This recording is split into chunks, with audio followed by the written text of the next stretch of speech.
All right, we're live. Uh, everybody's all rolled in. Uh, I can't.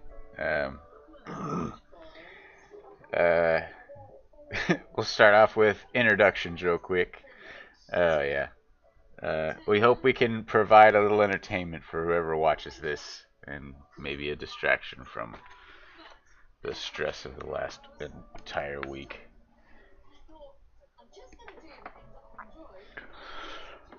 All right, so we will start at the top left with uh, Ervan.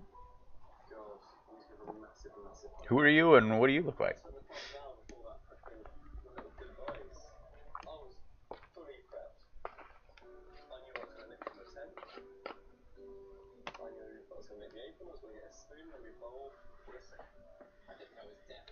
Yeah, Mike and Rob, you guys are echoing, I think.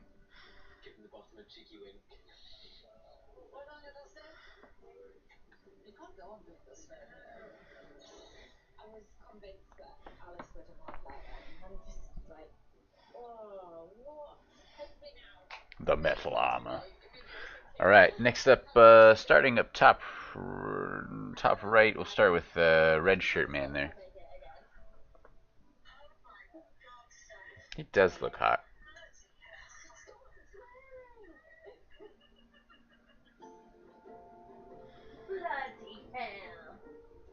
I had a red shirt on Tuesday.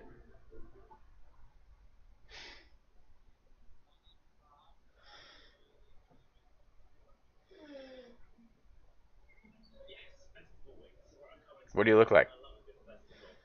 What does Keeman look like?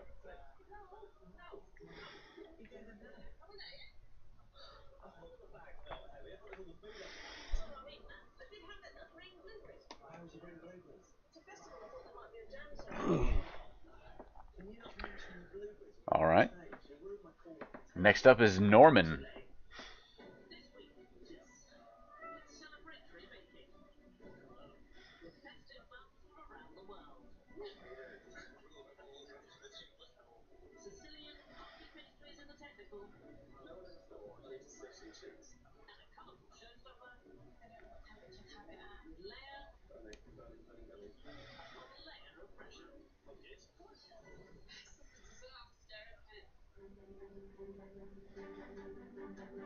Good old Beaks. Slightly rotted bananas. Yeah. That sounds awful. Oh. Alright, I am Matthew, the Dungeon Master. These are my playthings. I run the world of Dandruin. That's it for me. Next up is uh, Horvald.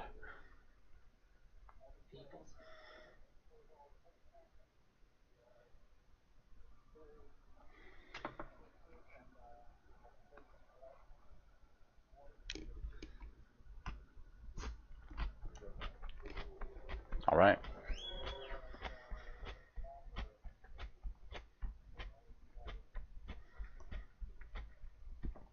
All right. On the bottom, with the big old beard there, we have Lilar.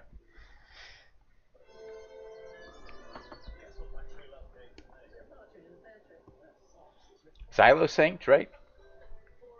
Is that your last name? Yeah, I know.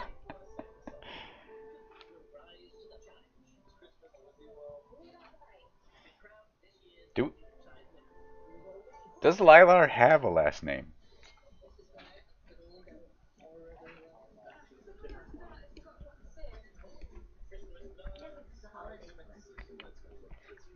Hmm.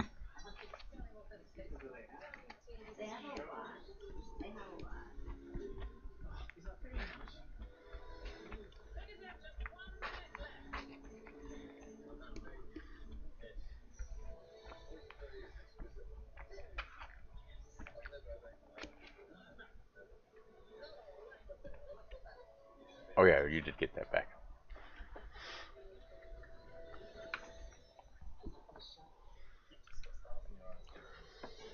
It's not looking good. Last but not least, we've got Ragnar.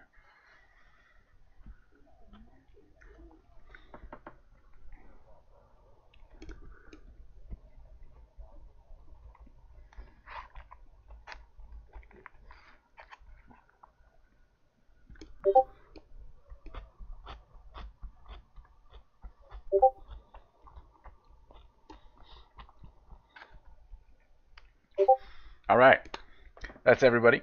We're all rolled in and ready to pick back up where we left off in the adventure. Oh, interesting. Can't hear anyone but Matt. All right, that's awkward.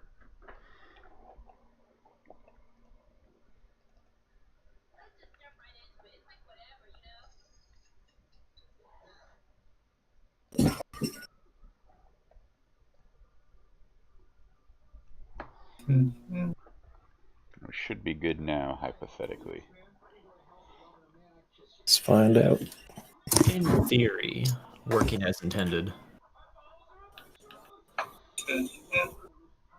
Should be good now. Yeah, I can hear everyone. Okay. Yay! Technical difficulties. Yay. Thank you very much, guys in red shirts are hot.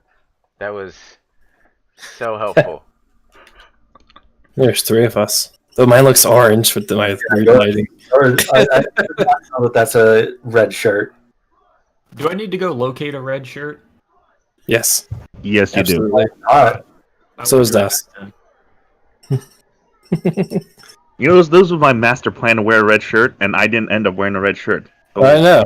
I had one on Tuesday. Indeed. Wait, Wednesday. Whenever we were supposed to play. Wednesday. Yeah. Wednesday. Yeah. Both. Days. Oh, blurs together now. It's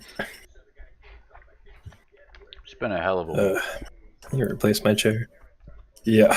It's been a crazy week. While he's doing wardrobe change, I shall grab a drink. I mean, it just depends on how you handle the stress. If you look at it and just realize that there's nothing you can do, it's a bit freeing.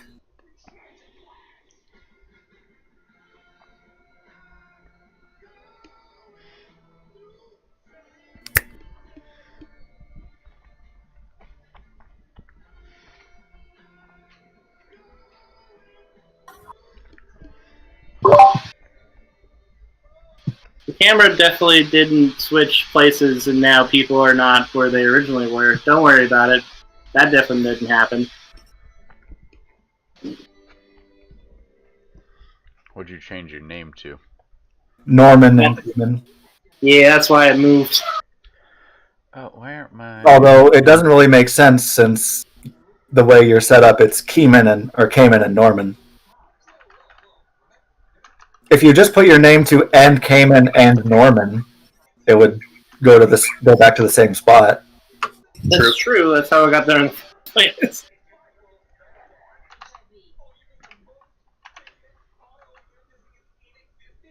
Take the 2 fingers.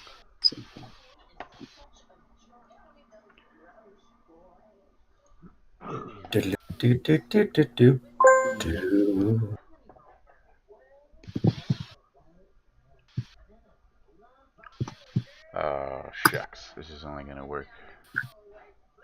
I'm Not playing gonna around work. with a captioner for our D&D, but it'll only do it for my microphone. I don't know how to make it work for the Discord. Do what now? Setting up captions for the stream. Ah. Alright. Back with my drink. Hey, Matt, Yeah. Nice tradition. why did my wife want me to say banana meatloaf? She's your wife, you tell us. No idea. I don't know. Okay. Hmm. Banana Meatloaf. Okay, I don't know. I must have missed something. All right, so last time we played, You might want to ask Christina. This week's episode is brought to you by banana No. meatball.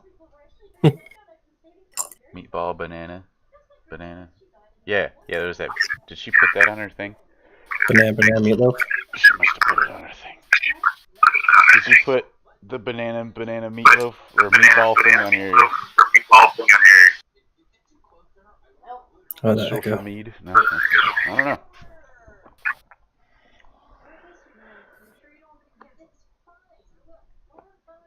All right.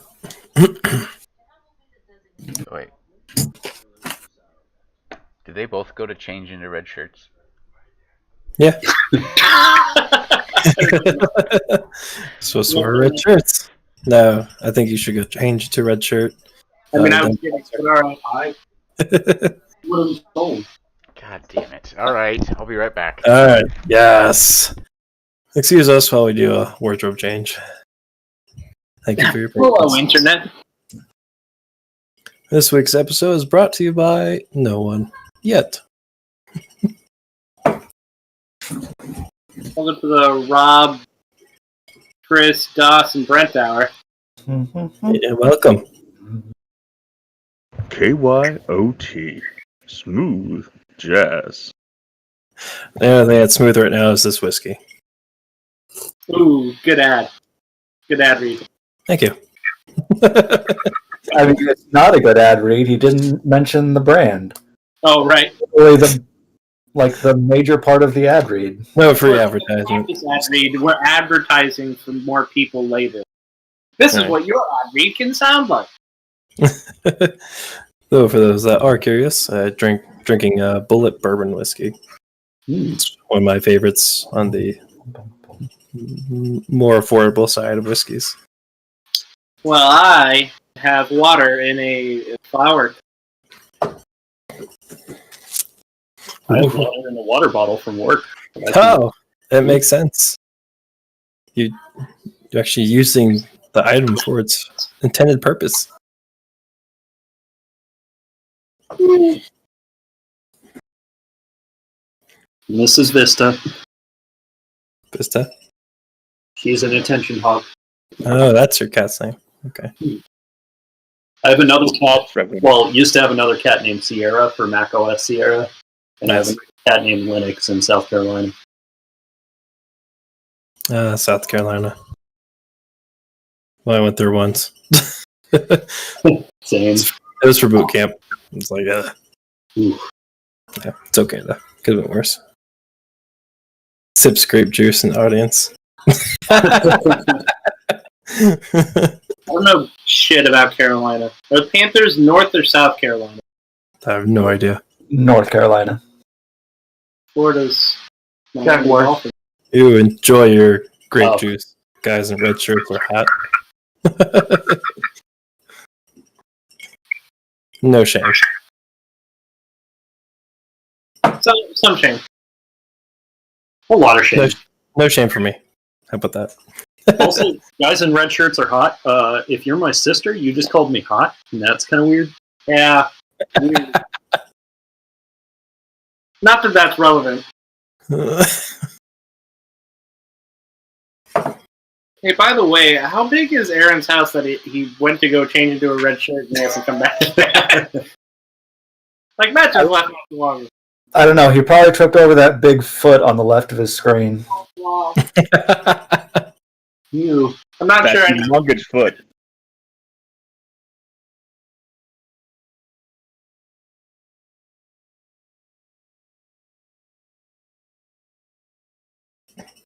That just make her cringe.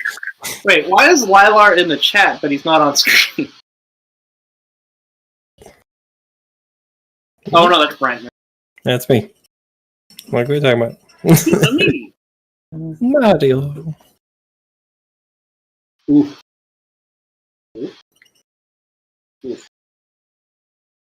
Ah, there you go. How did the Dungeon Master beat because it's Lilar? Answer my own question. Hey! Oh, he made food. That's what took him so long. He ordered food. Ah. I'm just now eating my dinner that I ordered like an Yeah. hour ago. Sorry about that. My food got delivered like All good. a minute ago after I got my shirt. That makes more sense. And it's an appropriate shirt, too. Yeah, beautiful. And I it don't has get a a lot. D&D symbol. Appropriate whiskey glass. It's a Yep, D20. I sadly have only one red shirt. I was going to put a purple shirt on just to troll you guys. So, Hey, mine's on by accident. I was actually not supposed to wear a red shirt. all right. Now we're back from our wardrobe change. I just forgot. Sorry for the delay. In case you don't get it, look at chat. Are you telling chat to look at chat? Yeah, the one that we're in and my wife. Yeah, hey, every one of us and my wife. Go look at the chat. Your what? Yeah. My wife. His life. I heard life the whole entire time. My So, life. Yeah, that's what I was saying. Anyway, Anywho, so we started off last session having freshly discovered this new cavern inside. And it was initially scouted out by the newer member to the party, Horvald. What happened with that, Horvald? Wait, what was that? What was that? I didn't. When you scouting the cavern last you week. sent your owl in Oh, to do just this. scouting the cavern. Yeah, I saw my owl saw that there was some intricately carved buildings in here. It's a bit dusty and old, but you can tell that there was great care put into the building of this place. There's at least like 4 buildings or so, Yeah, 3 and buildings. fantastic statue in the middle. There's like gold trim on a lot of the buildings and whatnot. And eventually, my owl saw a lady see it, and so I poofed it back to me because Horvald, you I relayed did that- not particularly want my owl to get attacked. Yeah. Hmm. You relayed the information to the group, and you all decided to proceed into the cavern. I think initially as a whole group, is that right? Except for the dwarves. Correct. Mm-hmm. So you proceeded inside and were met by a seemingly friendly figure. for some reason, Ragnar thinks he stayed behind the whole entire time because I never met the woman first until now. Oh, that's right. Yeah. He did. Ragnar did stay behind. Like Okay. the majority. I of it. stayed with the dwarves. Yeah. Well, you proceeded inside and spoke with this lady. I think Erevan and Keeman were the 2 that mostly were speaking with her. How did that Correct. initial conversation go? So no, Erevan. I was a bit suspicious of them. Wasn't sure like what their intentions may have been. So, but he took their offer of hospitality to come eat and hang out and ask questions. He kind of sipped his wine and sniffed it a little bit to see if it may have been poison. Didn't detect anything, so they seemed friendly. Got some more information about this deity that they're worshipping. As far as everyone can tell, this deity is neutral. And so are these people. They don't really What seem have to have you- a side. What have you all, not just to Erevan here specifically, but from what all of you remember and have gleaned from this, what do you know of the deity of this temple? Pretty much nothing, I would say. Well, what we learned is that the name is Averosi. Mhm. It's the goddess of luck. A long. Luck, yeah.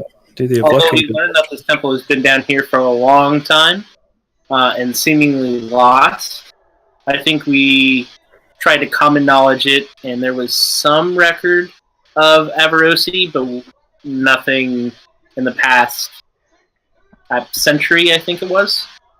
Yeah, like, The I think- deity themselves is known. but this specific temple and the Disc of Deep Pockets, it seems, were lost or hidden away, or something happened that it disappeared from the land above. Yeah, for centuries. Because the person we were talking to, she didn't recognize our current calendar, if I remember correctly. Exactly. What we learned is that, I think we already said, is the goddess of fortune and luck. Yeah, no specific gender. Just a deity of luck and good fortune. Anyway, side note. All right. So after meeting with them, you decided to split and carry on digging in the tunnels, leaving Lilar and Erevan to talk with and learn about the temple.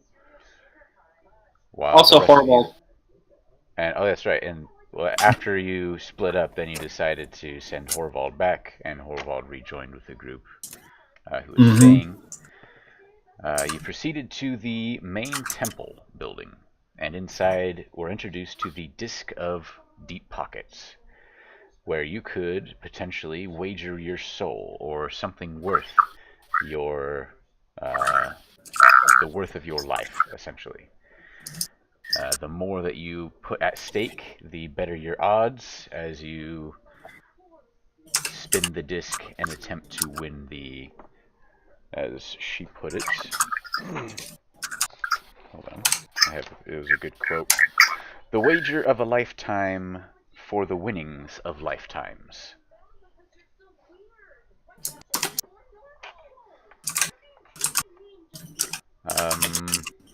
Lilar, Erevan, Horvald, how did your interaction with the disc go and the Emanite? So from Erevan's point of view, so he actually spent a good hour sketching a very detailed drawing of the disc, just to keep it for his own record. Maybe add it to a book later on. But yeah, just to keep, just in case for future use. During that time, yeah, he said he wanted to make a sketch of it, but it took a lot longer than a sketch would. Yeah, I mean, it was detailed. Yeah. After telling your friends that if I'm not back in an hour, come back for me, you took about an hour to sketch. Yeah.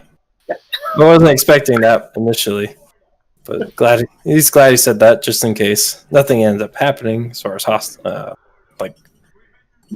everyone's initial suspicions. Everyone's initial suspicions didn't end up happening. How about that? That's how much he values you, Lilar. Nothing is lost. Exactly. Nothing of value was lost. He wrote me off Didn't years say ago. that. Didn't say that. You guys are putting words in his mouth. Reading between the lines. His initial suspicions didn't end up happening, which he initially thought they were going to all be attacked and captured or killed. Anyways, during the sketching time, Lilar was debating on actually using the Disc of Deep Pockets, and he eventually did.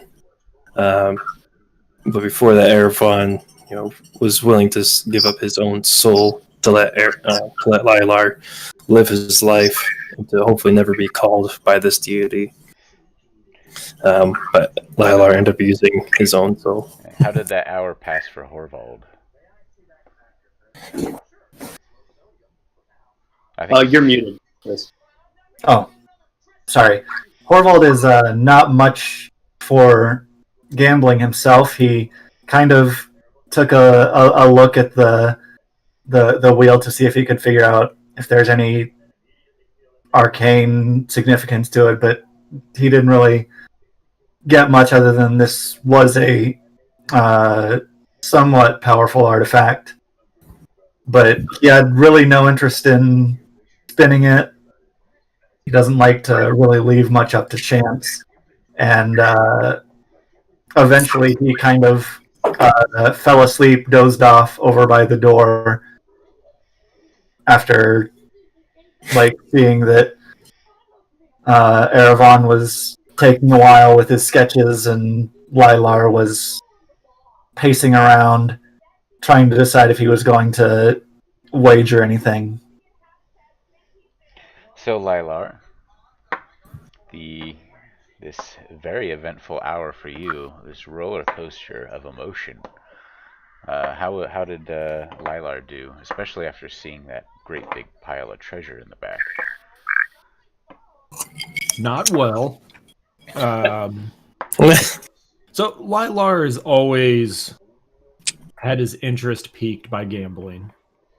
The thought of fortunes won and lost at the flip of a coin has always interested him. So why didn't you gamble on Ragnar, huh? You never gambled on Ragnar. Yeah, or everyone's. You never know. I may have, or not. But a big spinning wheel of decisions and opportunity was in front of him. Yeah. But he knew that this wheel would require something of great value for it to be worthwhile. Like the person said, the bigger the risk, the bigger the reward, and it was a gigantic pool of gold coins and other treasures and stuff.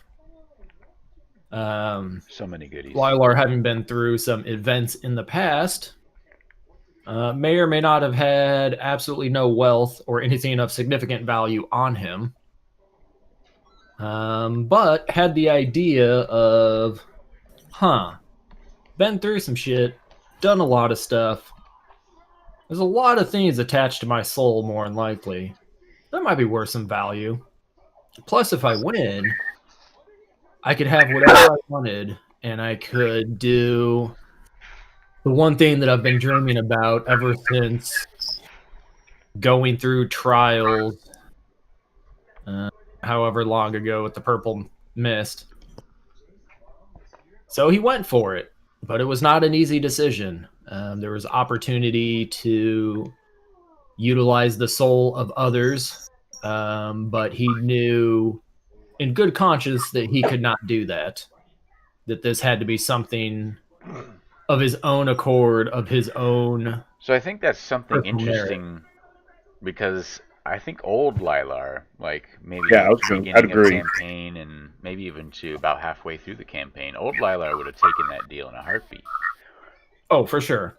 Yeah. Yeah, for sure. For sure. But that was also pre-chopped up box, stolen box, relocated box, resurrected Lilar. And rescued.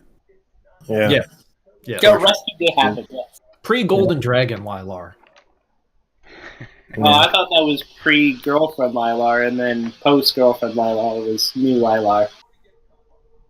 Yeah. Or post-Purple Haze?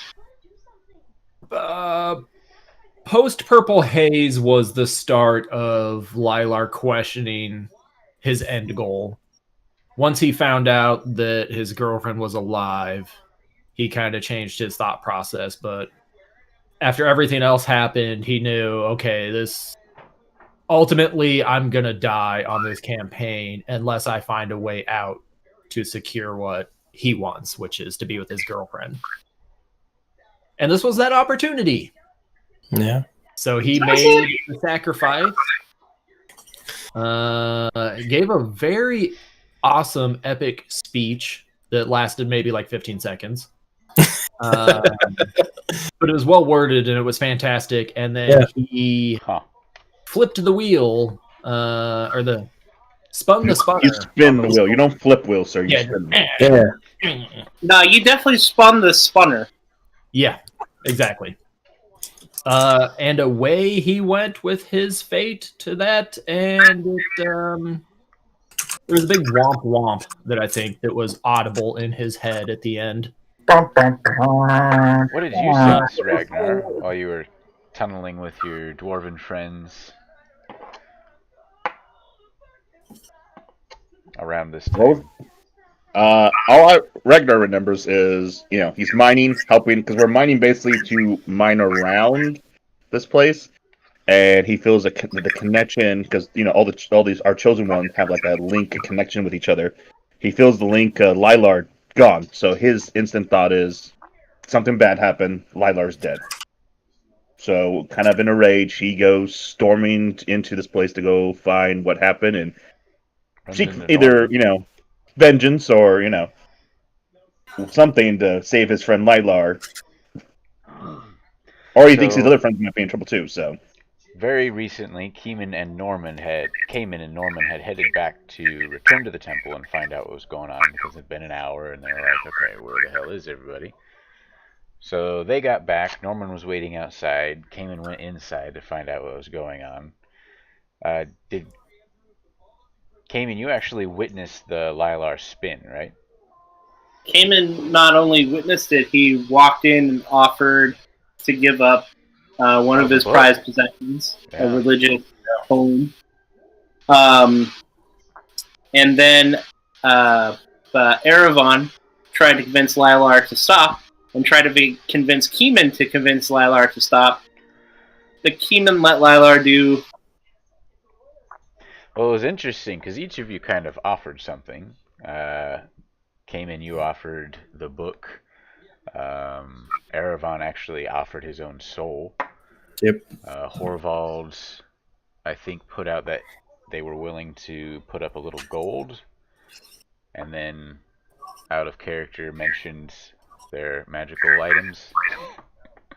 That may have or may have not been up for grabs, but yeah, everybody kind of offered to do something to help Lilar, and in the end, Lilar said no, I wouldn't put that on you, and instead offered up himself solely. And what's interesting, Erevan, this is the second solely. time he's himself. Yeah. I see what you did there. I don't get it. Oh, it's so bad, Dosla. Yep.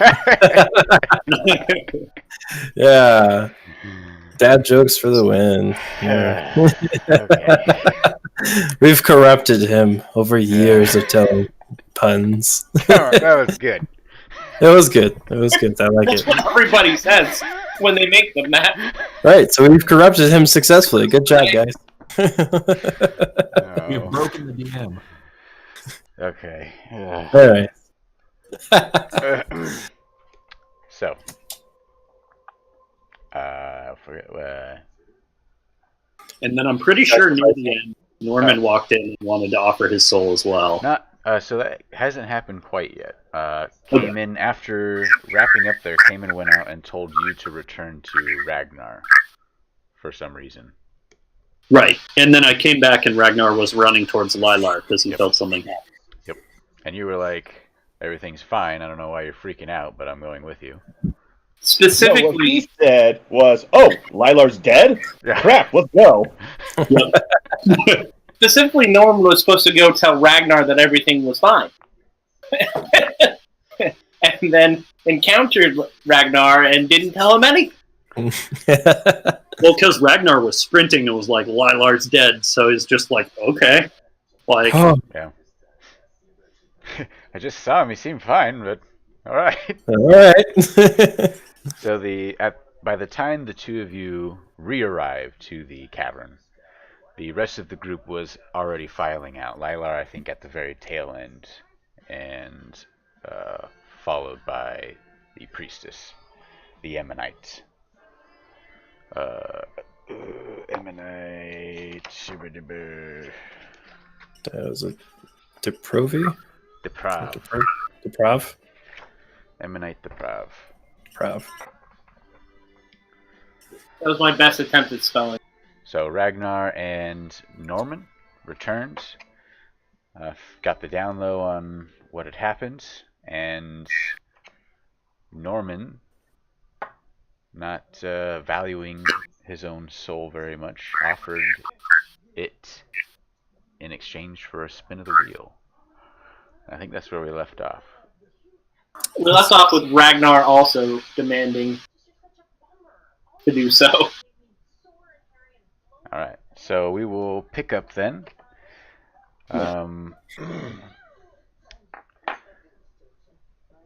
Ammonite Deprav is standing in front of you. You're all standing around the fountain in the courtyard area.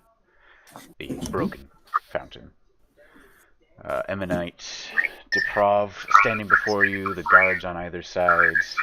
You see here and there are a couple of the monkish figures kind of shuffling about and doing some minor dusting here and there in an attempt to stave off the effects of time.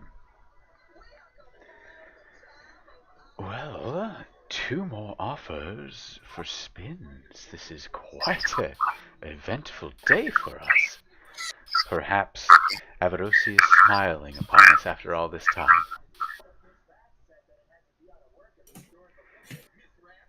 You, I believe, and she points, gesturing towards Norman, were the first to seek out a spin of the wheel. I must ask you, what are your plans with the fortune? Say that again, but louder. What are the plans of your fortune, were you to win? What do I get to choose from? And at this, she'll turn and kind of gesture back towards the main temple area, where in the back, even from here, you can see just the mound of glittering gold and platinum coins in the distance. All of that would be yours. And I suppose if there was something else you were after, you would have a way of communing with the Sentiarch Averosi. Maybe working out something on a more personal level.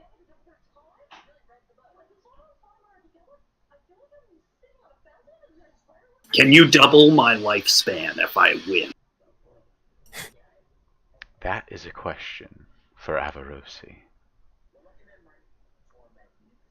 Well, then let me speak with them. If you intend to spin the wheel, all you must do is place your hand on the handle and begin your commune with the deity. They will speak with you. While she, after she said you must place your hand on the whatever, Norman just does it while she's still Okay. saying it. Oh, good luck. May fate favor you. Are the odds At ever this, been? she'll look back towards Ragnar, while Norman's kind of already shuffling up the steps. And you, a strapping specimen, if ever I've seen one.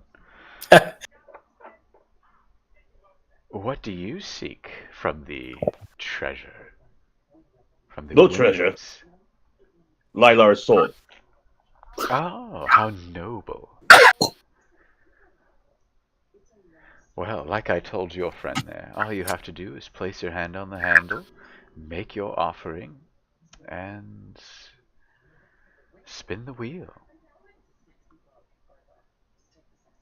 I'll let Norman go first since he's already kind of doing it. But Ragnar will do it after Norman. So what is everybody else doing during these yeah, I believe, Erevan, you're back in the tunnel already, making your way down towards the dwarves. Yeah, he stormed off because he was mad at Lilar. Cayman, what are you doing? Keeman was doing the same, just like 2 or 3 minutes after. Okay. Horvald? Horvald is kind of nervously twiddling his thumbs, kind of watching, kind of waiting to take the lead, or take somebody's lead. Doesn't really know what to do. Lilar? There's some awkwardness in this group right now. Right now? Lilar is waiting around to see about Norman and or Ragnar. Alright. I'm glad you added me in because I was going to be like, I'm the one that's trying to get your soul back. And then you're like, I was going to have for Norman. And then I'll leave. It's like, whatever. I thought you were wagering Lilar's soul. No, you don't have a soul. Remember, I'm trying to get your soul back. Too soon. Norman, you walk up the steps, and approach the disc of deep pockets. You extend your hand and take the finely polished handle of the massive stone gold disc. Yep.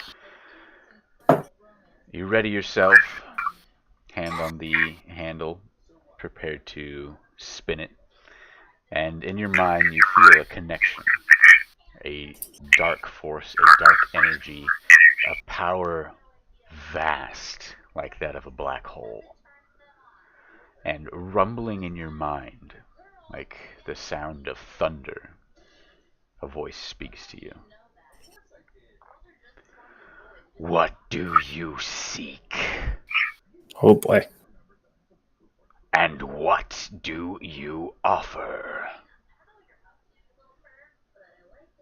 I'd like to go double or nothing with my lifespan. Oh boy.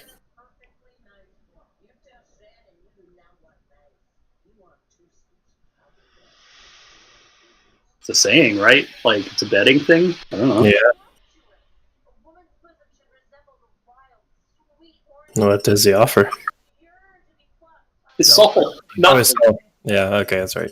He said It that. sounded like you offered your current lifespan. Yeah, That's Yeah. what it sounded that's the like. way I'm taking it. Almost. Oh, okay.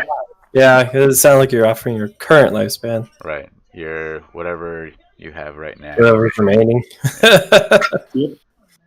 Yeah, technically double or nothing because we've already lost. Like you're putting up something more to get back to zero, which would be just winning his soul back. Oh, You he's don't not really- ready. No, I just want a longer life. Oh, well then that's not really double or nothing. That's just a bet. Double or nothing's a bet. Double. Hey, Like I said, double or nothing is something that you do after you personally have already lost a bet. Okay. But the way in this context, the way I would take it is you want to double your what's left of your lifetime, or or die lose essentially, currently lose have. what's remaining of your lifetime. What if I just said, actually, do I know that Lilar's soul was... Yeah, Yes. I'm pretty sure that came up before I told you got everyone. your soul. I'll trade you my soul if you double my lifespan.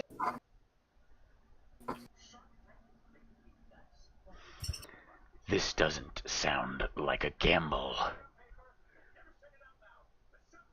Well, how much is the soul worth to you?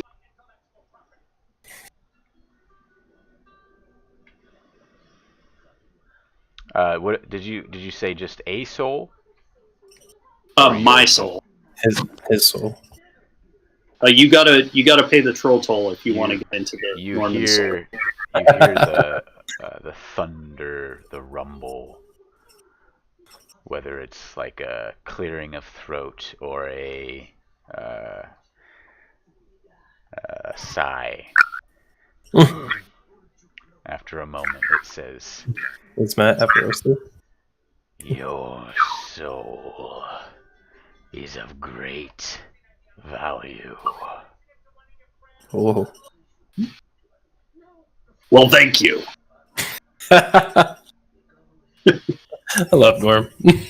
Do you wish to trade it?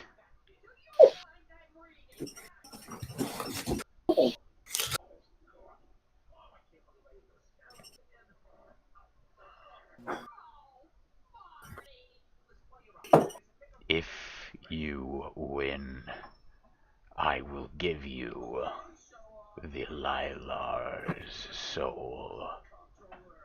If you lose, I get yours.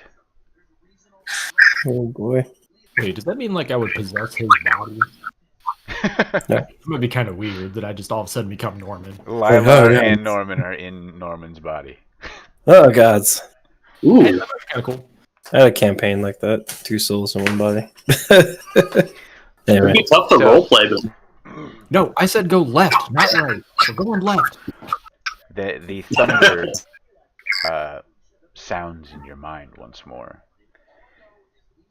If you wish for something more, selfish, we can discuss another deal. What else are you offering? Immortality for your soul.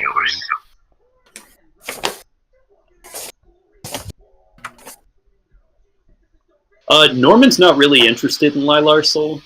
Said immortality. Oh, immortality? Immortal. Oh. Oh. I'll roll the dice on immortality. Yeah, that's quite the offer from a deity. Then spin. And you feel like a tension.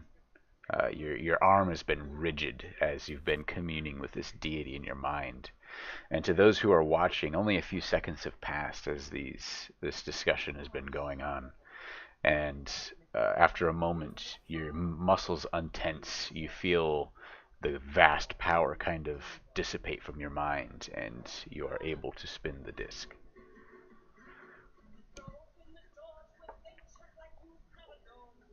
Roll a d20. Roll a d20? Roll a d20. All right. Or not. Roll that D20.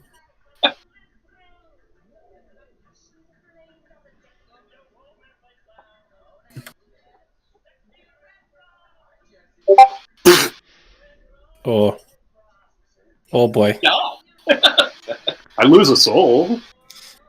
Lilar was fine. As with Lilar's, Oh boy. spin. 30 seconds go by. And then longer. 45 seconds.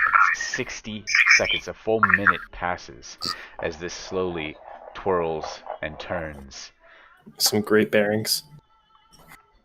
Eventually stopping well outside the deep pockets. And from the opposite side of the chamber, the familiar waterfall of gold, platinum treasure just rains onto the already large pile, swelling. Let's see, who all you were all present there for the Lilar edition, right? Yep.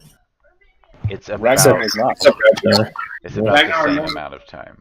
And again, the pile just visibly swells with like swimming pool size pile of coins that just got dumped on it. Whose soul added more coins? Yeah, true. Like, who increased the pod? Because I think you said that I doubled it when I did mine the first time. So did he double it again? Or did he add the same amount I added? Who knows? Shit. Why do I want to know?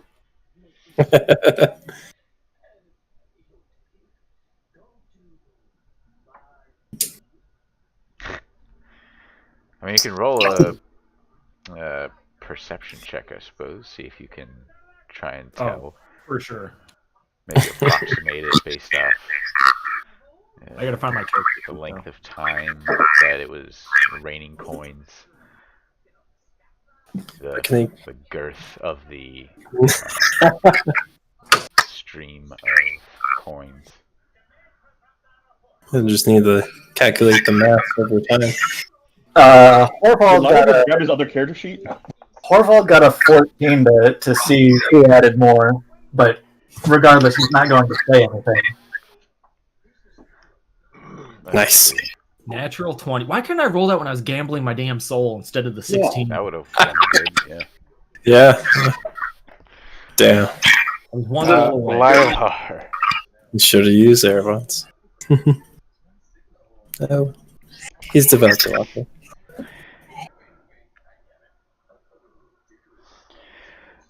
So Lilar, with a natural 20, you know God for damn it. certain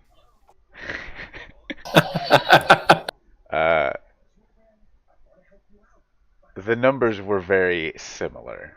but there was a bit more from Norman's coin pile. You puff Lilar.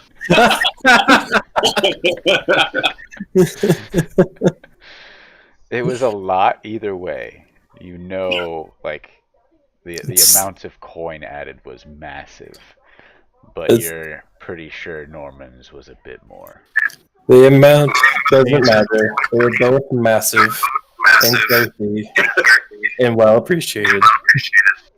With your role, Horval, you just know that they were very similar.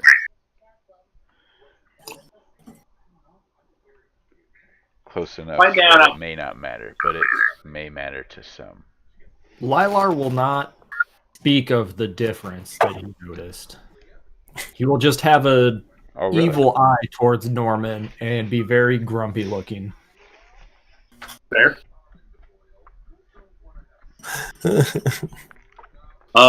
How does Norman feel? His soul gust. I don't know. I think you would know that. How does he feel after his soul was taken?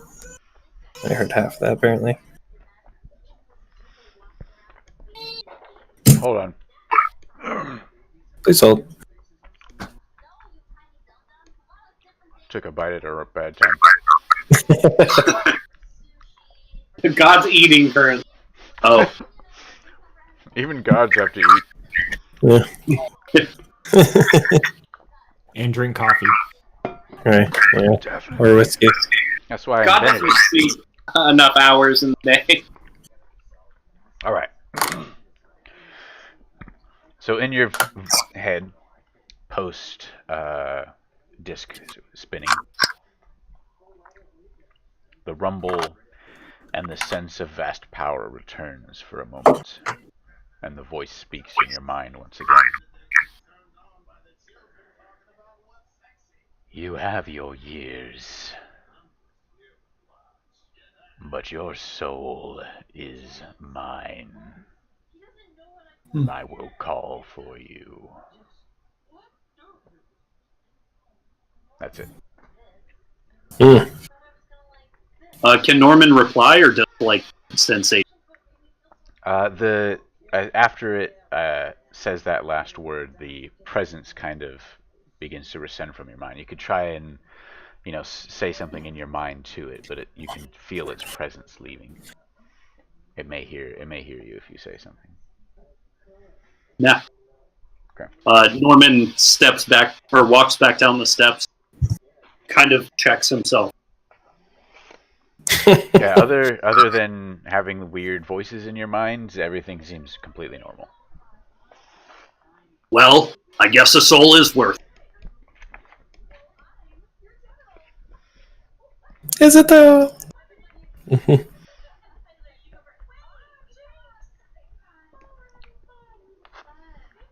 All right. Norman has finished. The Emanite walks over and kind of puts a consoling hand on Norman's grimy cloak or whatever. Banana ball.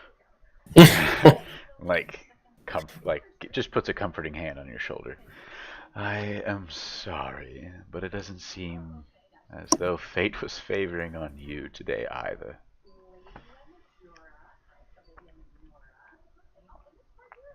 Did you, and she motions to Ragnar, were you still interested? Yes. Excellent. Lilar will walk over to Ragnar.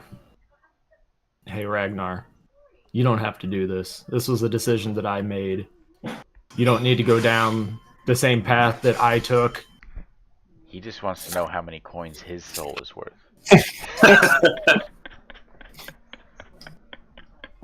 Twice as many as Ragnar. Yeah, your souls are all massive and girthy. You can just put them away now. I can't do that. It's not mine to control, apparently. Is it Is it even coins that we use anymore? Or is it just like random coins? I don't even know. Right? Is it in current currency? They're all out of date, like 1,000 years. No one will take them. You have to turn them into a pawn shop for the gold value. Yeah, like just get the Considerably gold. less. I mean, there's a big difference between 1,000 yen and $1,000, right? Right. Just melt down the coins into gold ingots and sell like that. They're all made out of bronze. They're all made out of zinc. Yeah. Probably.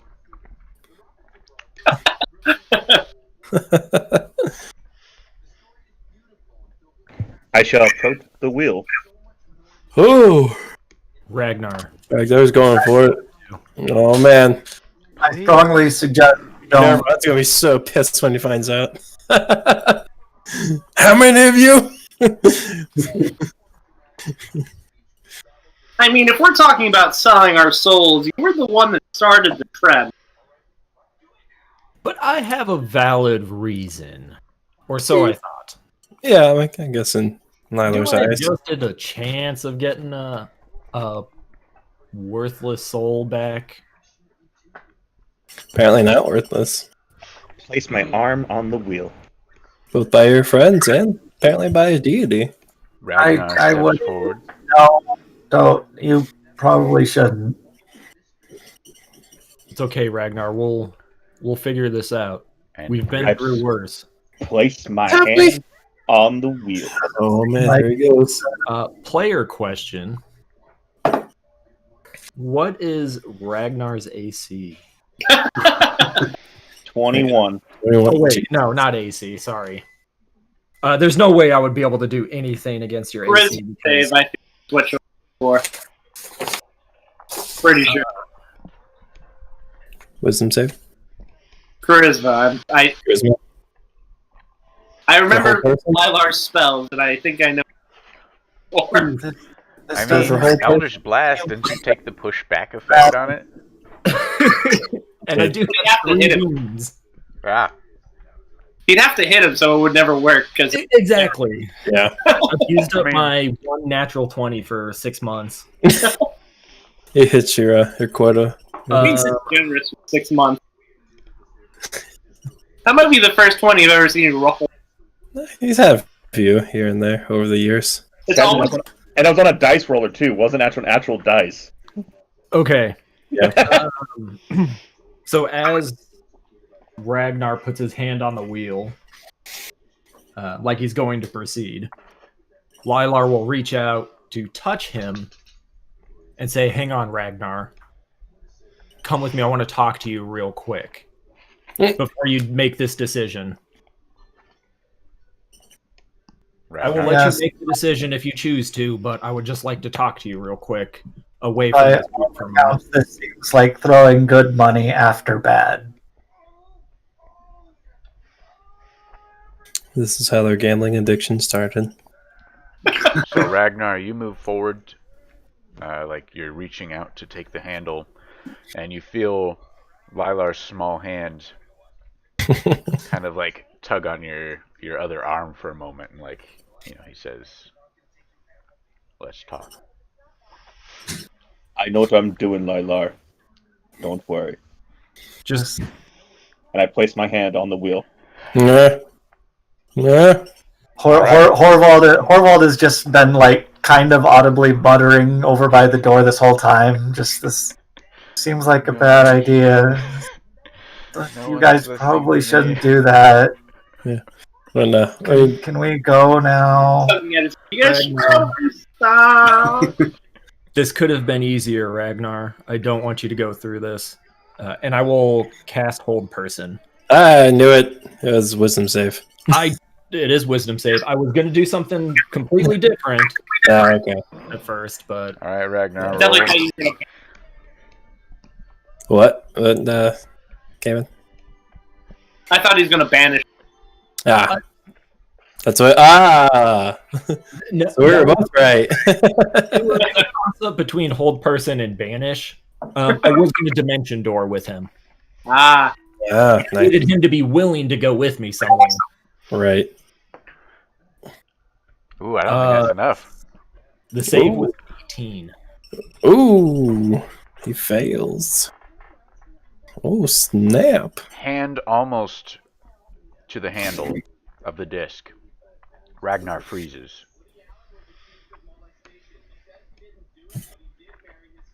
Now what? When Ervon finally catches up to the dwarves, he's gonna do something. Whenever you want to do that. I gotta say, I mean, good job, Lylar. What's the next step, plan? Did Keeman walk off? I can't remember. Left. Yeah, came and left.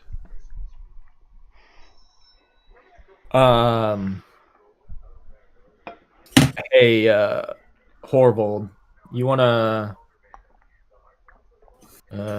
give me a hand over here, moving this guy away from this damn wheel? Also, Wait, what? Just For the those four of you who know Lylar, you're this is a huge growing moment for Lylar. Like you should, Yep. like you would definitely notice him act. Nobody's there. Never mind. Nope. Like Ragnar's held. Cayman's gone. Ragnar. Aramon's gone. It's just the new guys. I wonder if Ervon Cayman will believe him. Norman's just kind of like going, go, go, go. He's just like. So what do you do, Horvold? Just remember, each round I get another save. So. What are we? Quick. Roll another save.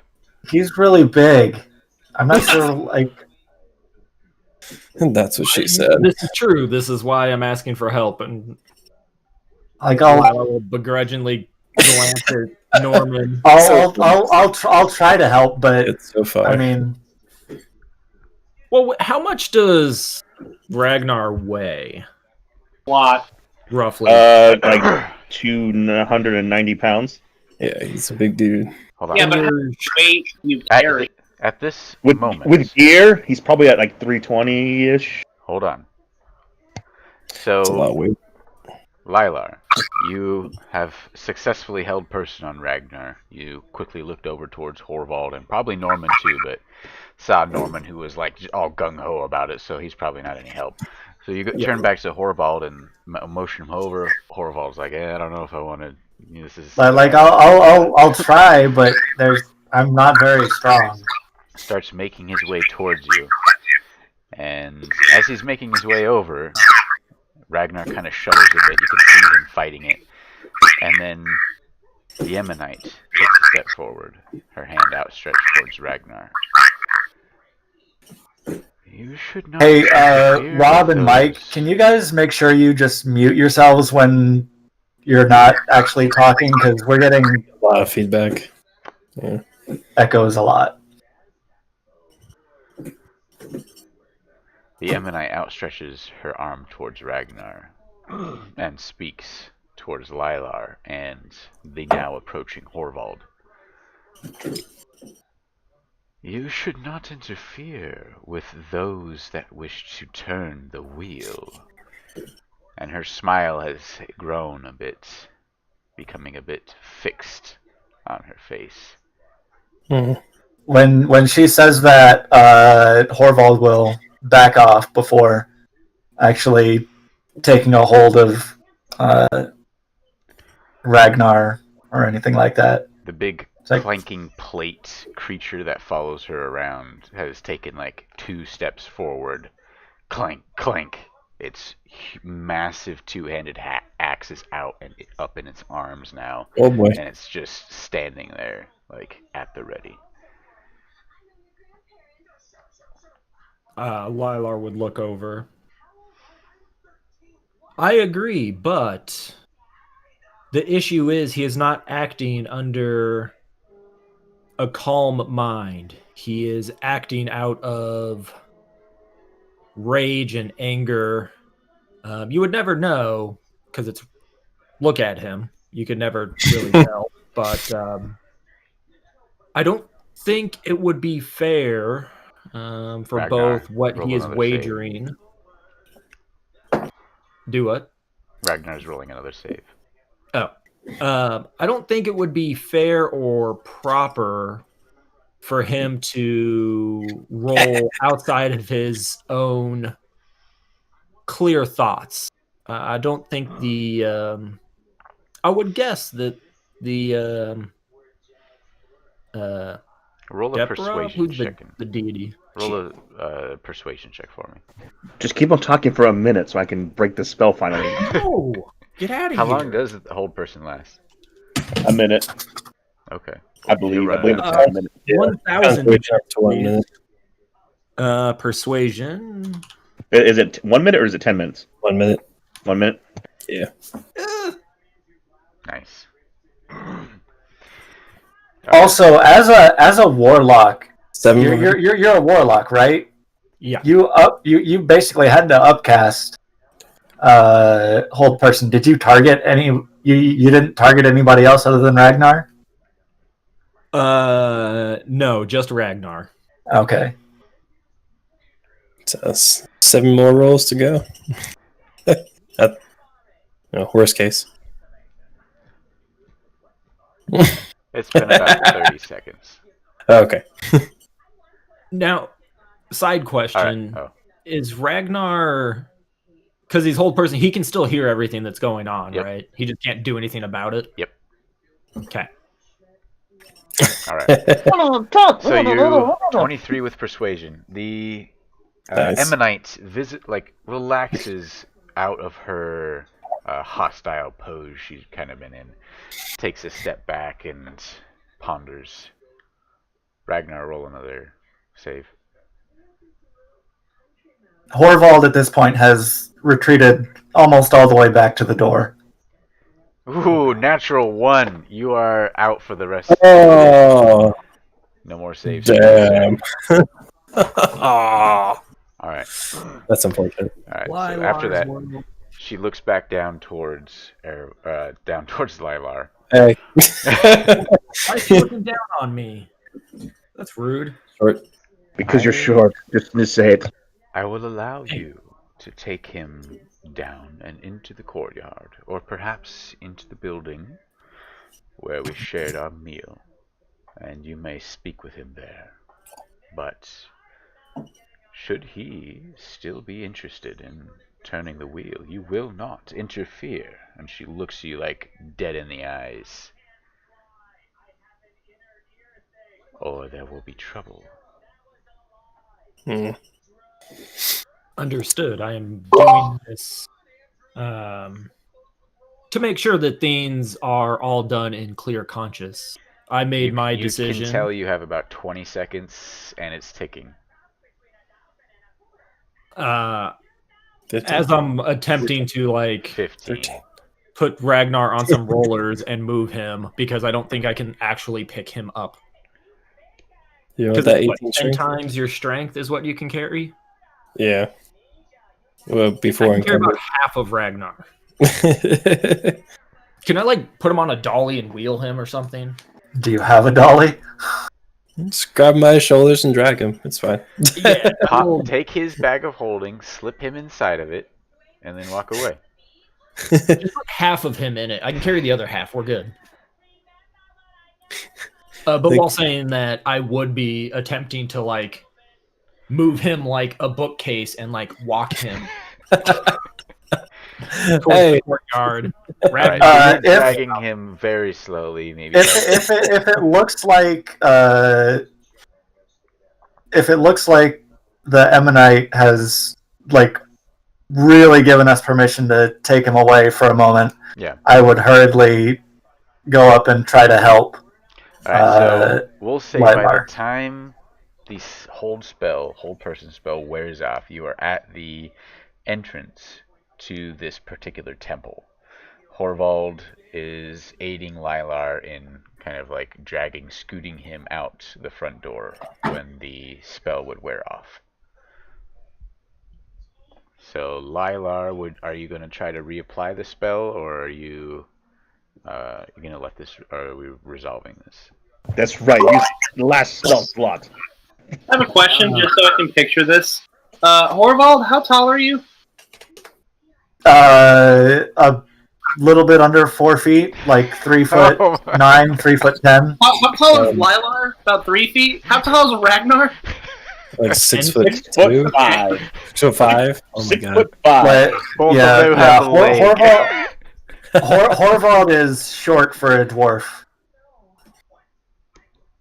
Basically, each one's grabbing a leg and like shipping a leg. You guys are like the underpants gnome stealing a person. All right, Lilar, what are you doing? So, as I'm becoming aware that the spell is wearing off, You're like, we still have way too far to go. yeah, I'll be like, Ragnar, I'm sorry. I didn't want to do that, but I really think you need to put some thought into this before you make your decision. And if you hear me out and still want to do it, then I will let you do it. The spell fades. Speak. The decision I made was based around everything that we have been through. There's been a lot of stuff that has caused harm to the party, kind of taken us off track from our goals at the time. And you guys did a lot for me, and I do appreciate it. But this is a decision that I made. This is a fate that I have come up with. I do not want to drag you down the rabbit hole that I have created for myself with this.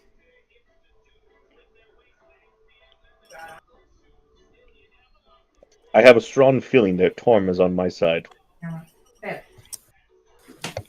Thank you. Was that your choice to continue forward with your decision? I have a plan. So I would be it. like to do it. It doesn't seem like a good idea. It's all right, Horvold. I said I would let him make his decision. I will let him make the decision, and then Lilar will exit stage left. Are you heading true back actor towards is- the tunnel? Yep. Okay. Lilar begins walking down the steps back towards the tunnel. Horvald and Norman, what are you two doing? Horvald is still like awkwardly twiddling his thumbs. I kind of This- imagine Ragnar standing there like you watch Lilar take a few steps and then would make your way inside. Yep.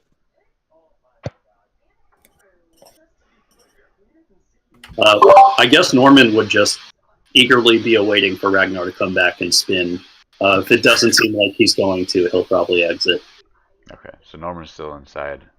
What does Horvald end up doing? He kind of awkwardly waits by the door of the temple. He's like,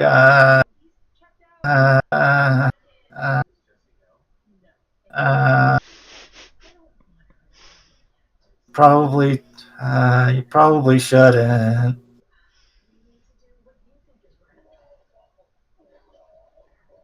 Just like that. All right. For Ragnar walks Torm in. will guide me. You walk back up to the disc of deep pockets, and the Ammonite stands next to it still. Her black smile wide as you re-enter the building. I am so glad to see you return.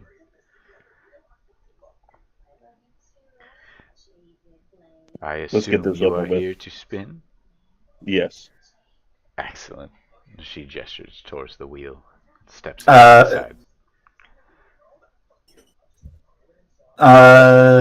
Horvald will quietly say a really quick prayer to his deity, Dumathoin, who just so happens to be like one of his titles is Keeper of Secrets Under the Mountain. He's basically the dwarven god of mining, but basically he says like if you have any power here, it would be great if you could,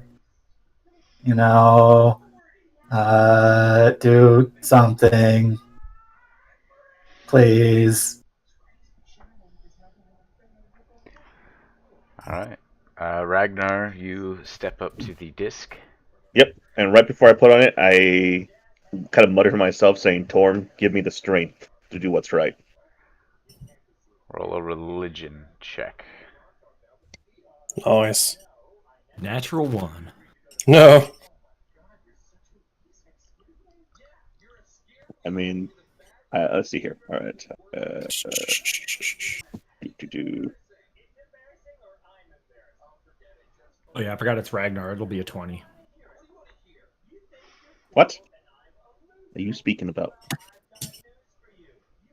Mhm. Digital dice don't seem to like us as much. Yeah. Yeah.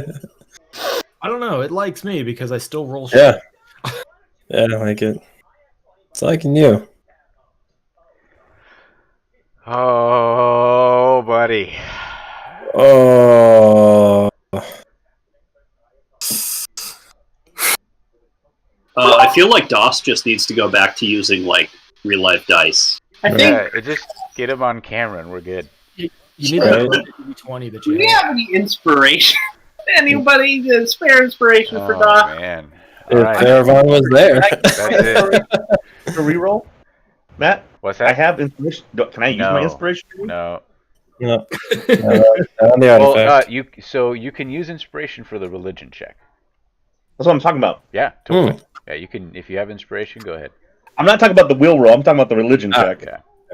That's right. For the religion check, you use your inspiration. Oh, do it. I'm using it. Don't know if it's going to do me much better, but we'll try it one more time on this silly dice roller that hates my guts.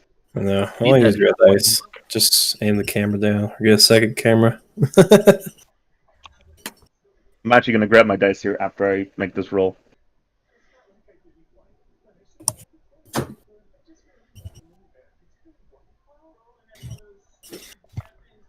That's definitely better than a natural one. Definitely. It's much better. 14 times better. All right. So Ragnar mutters his prayer, focusing his mind on Torm for a moment before extending his arm and grasping the handle of the disc of deep pockets. Should I grab my my actual dice and see how this goes? Or should I use the dice roller? Well, wait. That's up to you. If you want to go grab your dice and... I'll go grab it real quick. Okay. Go, can this camera go down far enough? Not without me holding it. Damn it.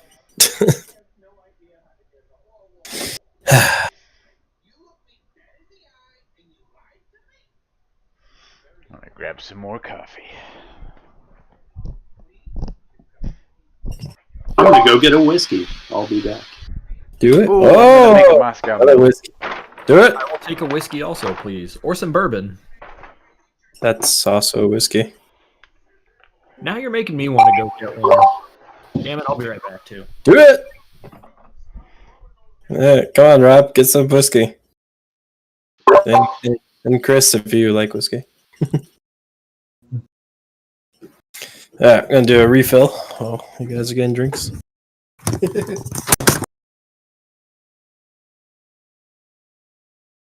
Oh god, I have a button for this. Wait, hold on. A button for what? Intermission.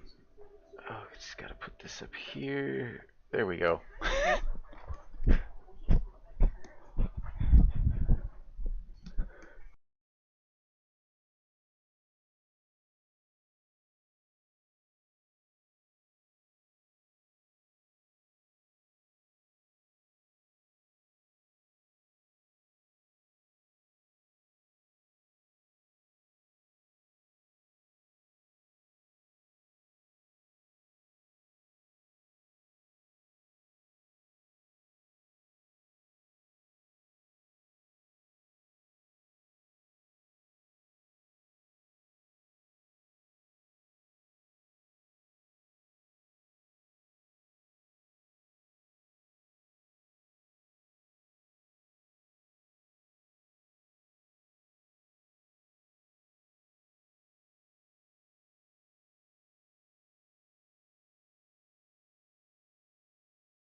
You look concerned, Chris. Oh no, just reading. Are you reading? I'm just on Reddit. Okay. Good to go. Decided to go with a festive drink. Eggnog. Ugh, can't stand the stuff. No? No.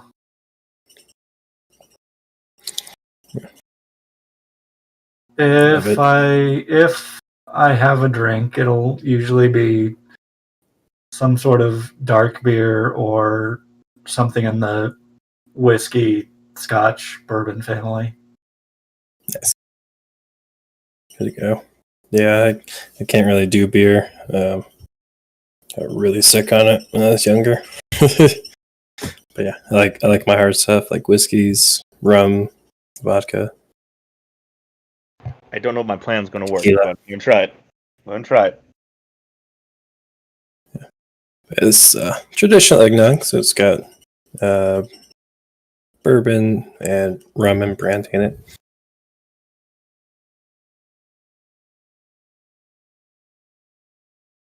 Hmm.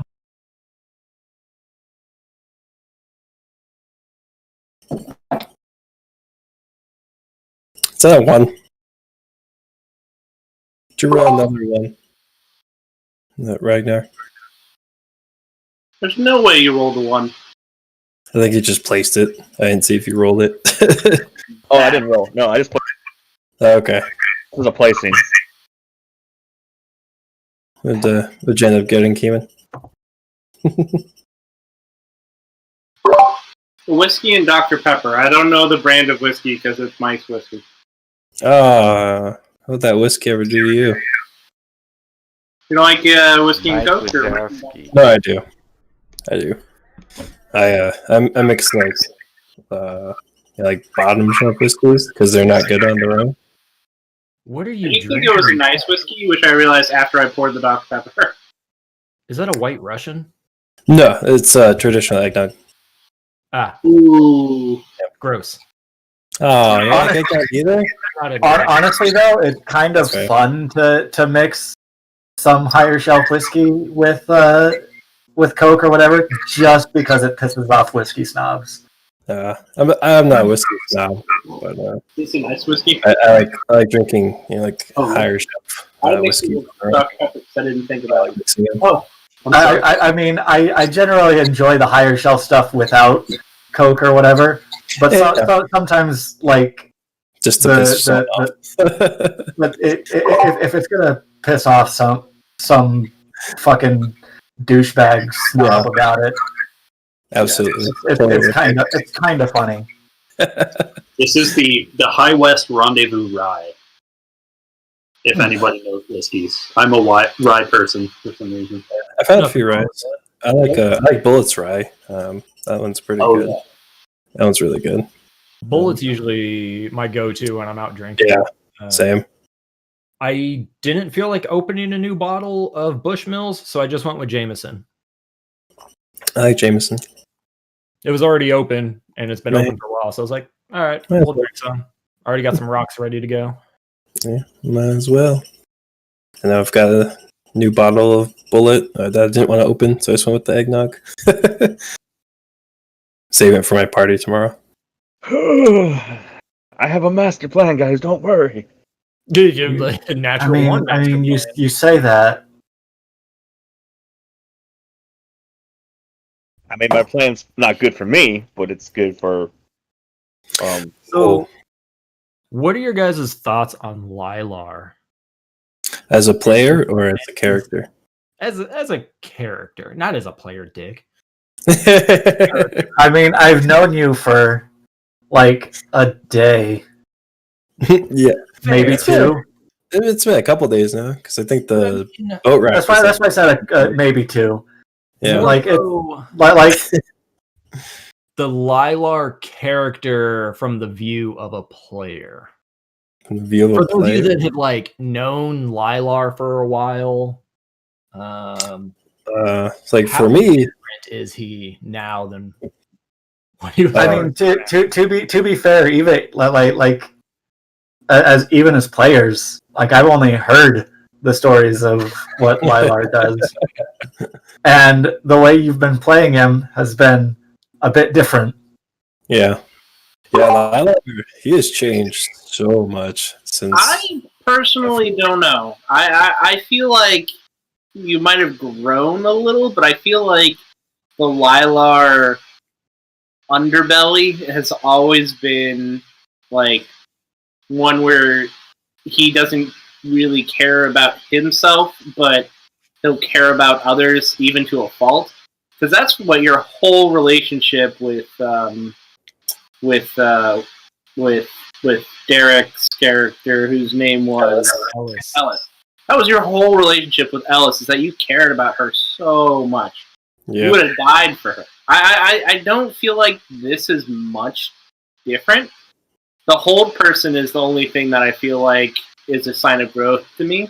But I feel like Lilar's always had a bone in his body that was like this. And he's always been like this. Yeah, I think he's just like tried to hide it. Yes, very much so. Yeah, like For the record, Horvald has like never been willing to die for anybody. So But you think now that Lilar is soulless, things will be different? Maybe. I don't think so. We'll see. We don't feel any different. Yeah, as of right now, you guys are Other just, than, well, I guess we Yes, feel no. different because we don't have that link anymore. yeah. So that's it. That's all you know for now. For Yeah. now, yes. All right, Ragnar. Okay, I place my hand on the wheel. Am I rolling or am I? I thought there might In someone your might talk to mind. me. Okay, I was like, wait. In your mind. Oh, yeah, I have to show off. This is my drink. Yeah. Nice. Looks good. Moscow Mule. Eggnog. My copper cup is dirty. I didn't feel like I was washing wondering, like, where's your copper cup? I stopped using mine, so Shell told me it's bad for you. it. Oh, is it really? Copper? Yeah, Awkward. Copper? a landmark for my wedding. I'm suing you for poisoning me for the last. Hey, I just got you not a bachelor's gift. What do you call it? Best man. Nope, that's not it. Groomsman gift. A All right. bachelor's If degree? You you, can make it Bachelor's yourself, degree. Nicholas. Here's a bachelor's degree. Nick just texted me asking me where his was as far I as think- the drinks go. Gotcha. Did I just hear Groomsman gift? hey Nick, screw you, Yep. buddy. Hey, Not sure. Hey, Rob said screw you, buddy. Not sure. Good oh, copper. he's in there. He Poisonous. says he doesn't know how. Get him on Yes, he- camera so we can all yell at him. Nick, get over here. They want to yell at you. Yeah. We miss you, Nick. Hold on. We do. I'm gonna turn on my other. Am I over here? I'm over here. That's me. Yep. Oh, hey, look look, at there that he is. glorious beard. Yeah. Oh, look at that glorious beard. hey, Nick. Hey, Nick, get back on camera. All right. That glorious Here. beard. I love it. Hey. Sorry for our viewers. Oh, hi. I Look hope at you all know these people. You kind of look like Noah Caldwell-Gervais. He's a Love it. games reviewer. Who? Exactly. Google. Yeah, Hey, never mind. Nick. No, Nick. no. This is why. This Hey, is you're not why I beautiful. came here. I miss you every day, and I hope you're okay. Yeah. Yeah. Yeah. How's that? Whatever, man. Don't lie. Hey, you two, Liar. get a room, okay? Get a room, okay? Yeah. I'll miss you breaking both your arms while trying to screw some lady.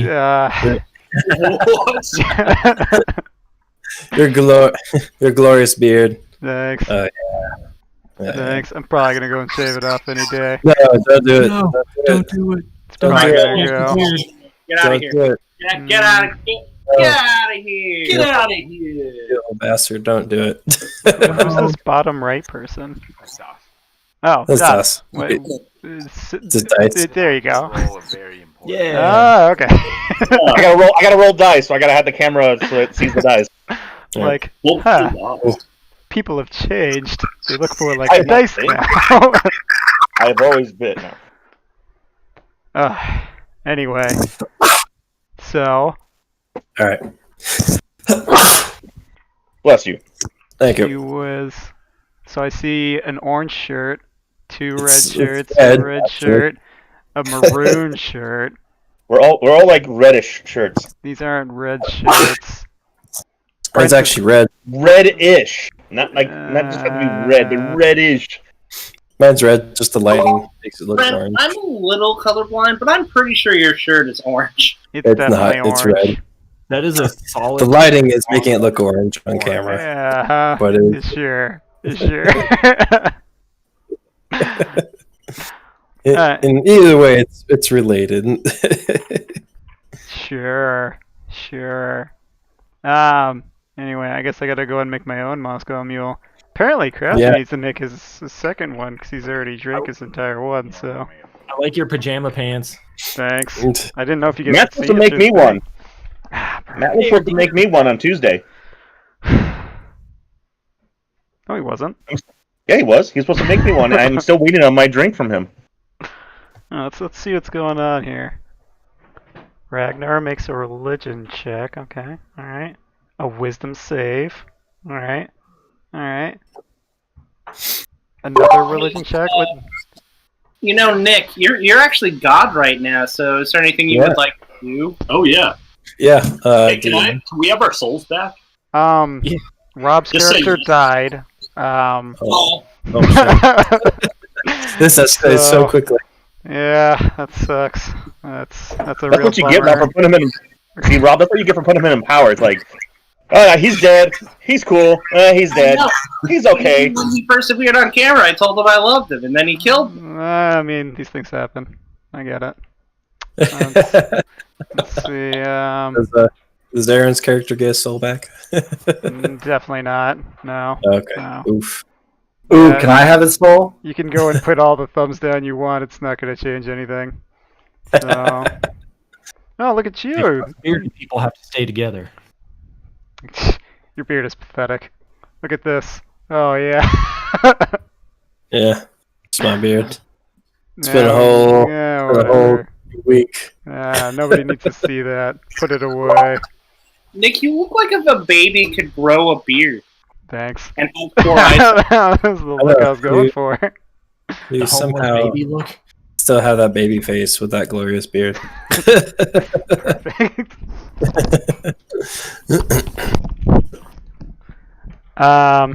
Brent's character turns orange. Oh, So okay. that's something to note. That's gonna be interesting. I don't know how that's gonna play into things. It's gonna be interesting. Let's see. Das's character. What happens with Das's character? Apparently he founded a religion or something. I don't know. Oh, hey, look. Finally got my Moscow Mule. Oh, beautiful. Non-alcoholic. You didn't tip your bartender. Yeah. Definitely not. So, how's everybody doing? He gave him like a 400% tip. I don't know what you're talking about. No, you don't. How's it feel to be live on Twitch and YouTube? Yeah. Is that what's happening? It is. Yeah. We're live still. Say hello to Twitch and YouTube. Hello. Oh man, the viewer count That's just like out. peaked because I came on, huh? Yeah, I got a whole, Yeah, I'm going to say just yes. Perfect. Do some of your type 5, My what? your comedy routine. I don't have a comedy routine. I'm all serious here. That doesn't sound right. Yep. Hilarious. You're not Nick. What did you do with Nick? Nah. No. So tell us the story about how you broke your arm and then broke it again a second time. While trying to get laid. Those were tough times. Those were rough times. A little bit. It was in Phoenix, like post-apocalyptic Phoenix. But hey, he got the time. chick in the end, okay? He did. No, he broke his arm twice, but you know. I mean, yeah, he I broke can't his arm remember. twice. Was it the same arm or was it? It was the same Yeah. arm. It was the same arm. Didn't Okay. he not get the limp girl wristed. because he broke his arm the second time? Yeah, really glad I played a doctor character with that group. I'm pretty sure I had a broken arm the whole time. Yep. Yeah. I forget what it was I do. I went into there was like a closet and Surreal. then You went in the closet to have sex, and then right, but then like apparently the whole entire party wanted to interrupt you, so you tried to beat someone up with a monkey wrench, and it went bad. That I think I like tried to like reach for the wrench and then I just I don't know. Things went wrong. So wrong. So terribly wrong. Apparently, I just smashed it into something like twice. So those things happen. And then you got better. Yeah. Because it got eventually fixed. Like there was some major surgery done on it. It got better. Yeah. Rob, I like the Yeah. artwork. It's very artsy. Thanks, it's not my house. Oh. Thank you. It's nice. Take the Rob. It makes more sense now that it's not Rob's house. I was gonna say, Rob doesn't own artsy stuff. My wife does art. She's good at it. Your what? My wife. Sure, Whose art? His life. Remember, we talked about this. It's life. Oh, right. Okay. Yeah, I'll let you guys get back to it. Feel like Have a good night, Nick. It was good to see you, gonna- Nick. yes, safe. yes. I'll We just love end you. I'll just end your We stream love you. real quick. No. Apparently you're streaming in Siberia. I don't know what's Yeah. going on with that. Hey, Alright, see you Siberia. guys. Hey. Bye, Nick. Miss you. Oh, I think he was gonna walk away with the headset, like just bye guys later, and Matt never gets it. Probably was also. Alright, so Keeman is dead. Hey, that guy sucks. So Keeman died. Erevan's orange now. And something else happened. What else happened? What else And did he say? Ragnar found religion. Your light Ragnar found religion. I know. I told you. These lights are awful. It's clearly red, but Yes. it looks orange.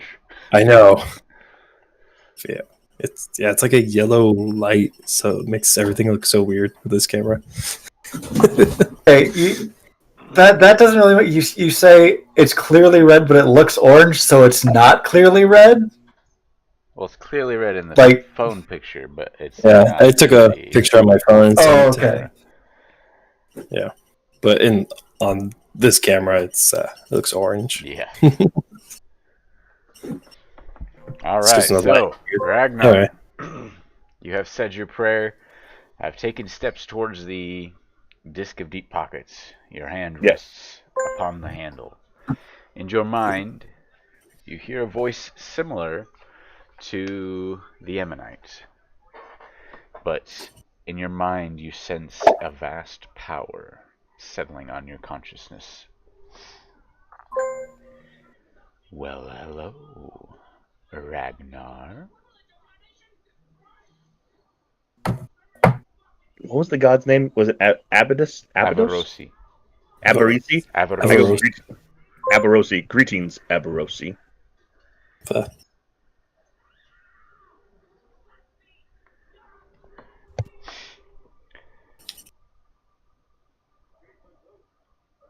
It is curious to see you here at the disc.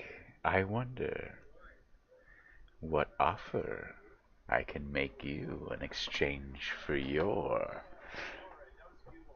glorious soul. I have an offer. Return Lilar's soul, and you can have my indentured servitude Oh, as one of your champions. I will forfeit the role even to be your servant if you give Lilar back his soul. My servant. Does that also include your soul? Will I be your servant? There's a difference, darling. Darling. I like this god. I Yes, would, of that would include my course, soul. expect the entire package. Oh my. If it includes my soul, if you want the entire thing, yes, you will have me as your champion. Soul and all. If you return Lilar's soul. Well, I am, of course, up for such an idea, but as I'm sure you've gathered, the disc must be spun. Typo. So, our wager here, I think, is if you are successful, I will, along with the treasure, with the winnings, return your friend's soul. However, I do also gain yours and your servitude. If you lose, I get your soul anyway. Mm. Does that sound right? It's quite the gamble. Sounds right. Oh, excellent. 3 people? As you will. And the presence, the voice fades from your minds, and you feel your muscles relax and then tense as you ready yourself to spin the wheel. Roll it up, Ragnar.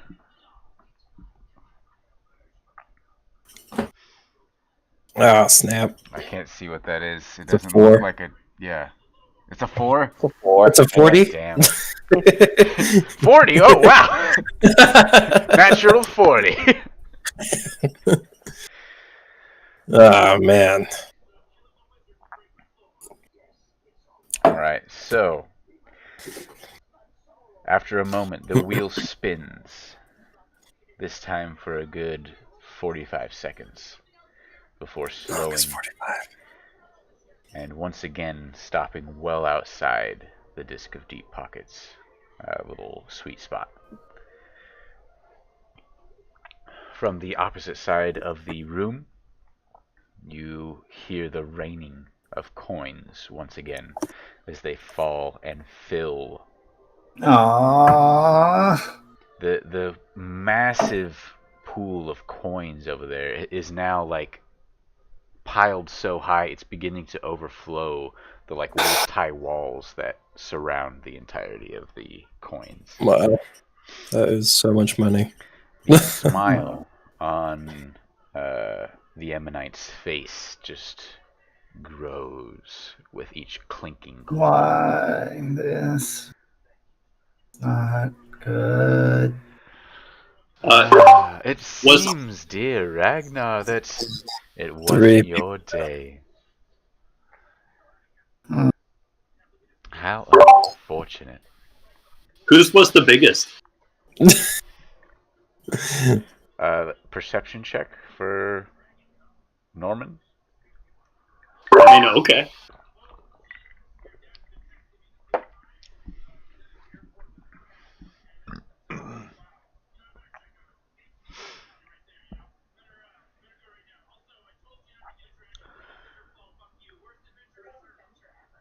Who is this Alkil? Is that Lilar? Is Alkil Lilar?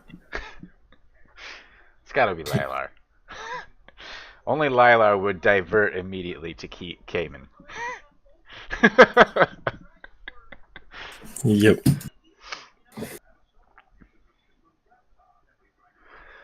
Oh, yeah. No, Erebon was pissed after Lilar.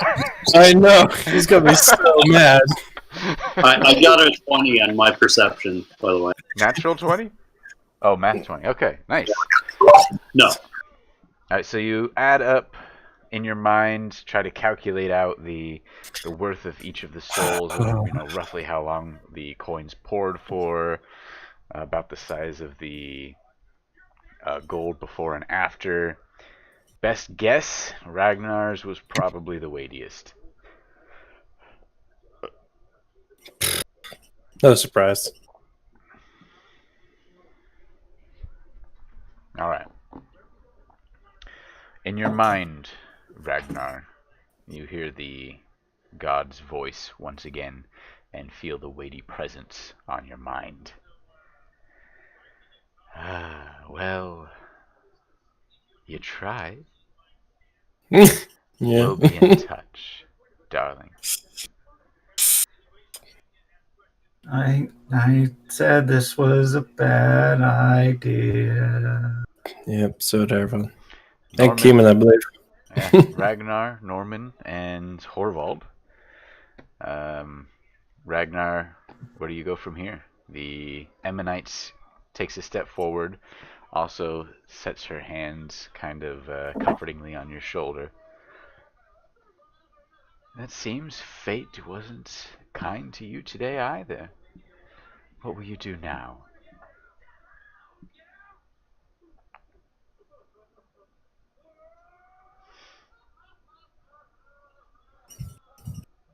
Ragnar? Sorry, I'm thinking. Oh. Here. I don't know. I mean, the goal was to get Lilar's soul back, but that didn't happen. So he has nothing else to bargain. I've come to bargain. Norman looks over to Horvald and goes like, "Well, 3 of us have lost our souls now. You might as well be part of the group." I'm good. Alright. So we need the time stone. And then go back in time. Into our group, damn it. This is how you get jumped into our group. I'm Right. kind of risk averse. That's how I haven't died yet. You said your father got you this job. Would he be proud if you didn't risk your soul? No, but he's not proud ways. Ooh. But he's not what? But he's not proud anyways. Oh. Oh. I'm pretty sure he likes my brother a lot more. You see a rare glimpse of empathy, like, flicker across Norman's face as he just looks down. Is he the middle child? Is Horvald the middle child? No, Horvald is the younger twin.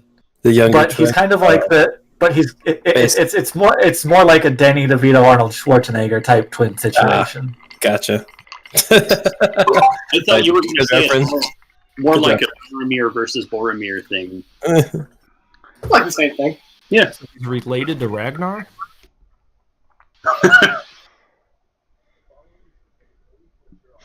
Ragnar's the older brother, the older twin. I didn't know. No. All right, Ragnar. No, So but Harold Heavyhammer is tall and strapping and handsome for a dwarf, and successful. Horvald very much is not. Mm. He's very smart. Yeah, he's got that going for him, so that's important. Anywho. Unfortunately, Harold is also very smart. Losing your soul can change that. Could be a smart decision. I think for the by chance to be the hero of your family, to gain the respect you've always wanted. I'm no hero. I need a hero. You're welcome, Mike. With the turn of a wheel.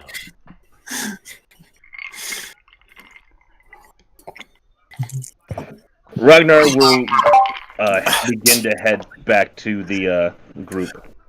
All right. And he'll mutter to himself. Basically, he'll remember himself, Torn, forgive me. Oh, man.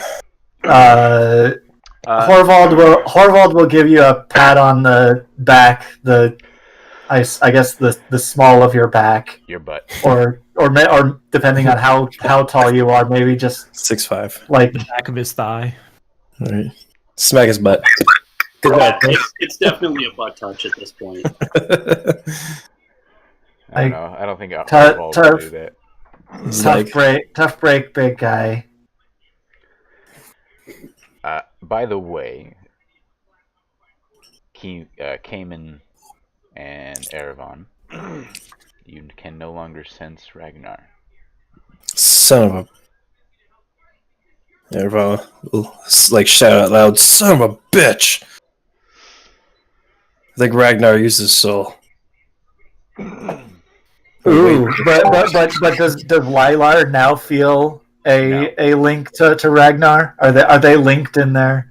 No. That'd be Yep. hilarious. It'll be awesome.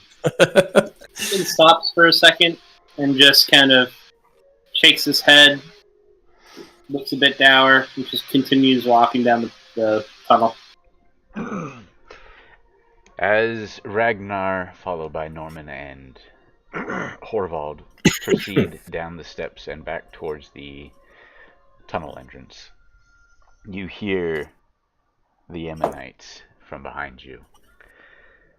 Please make sure you spread the word that Averosi's temple and the great artifact, the Disc of Deep Pockets, are once again available to all who can make the journey.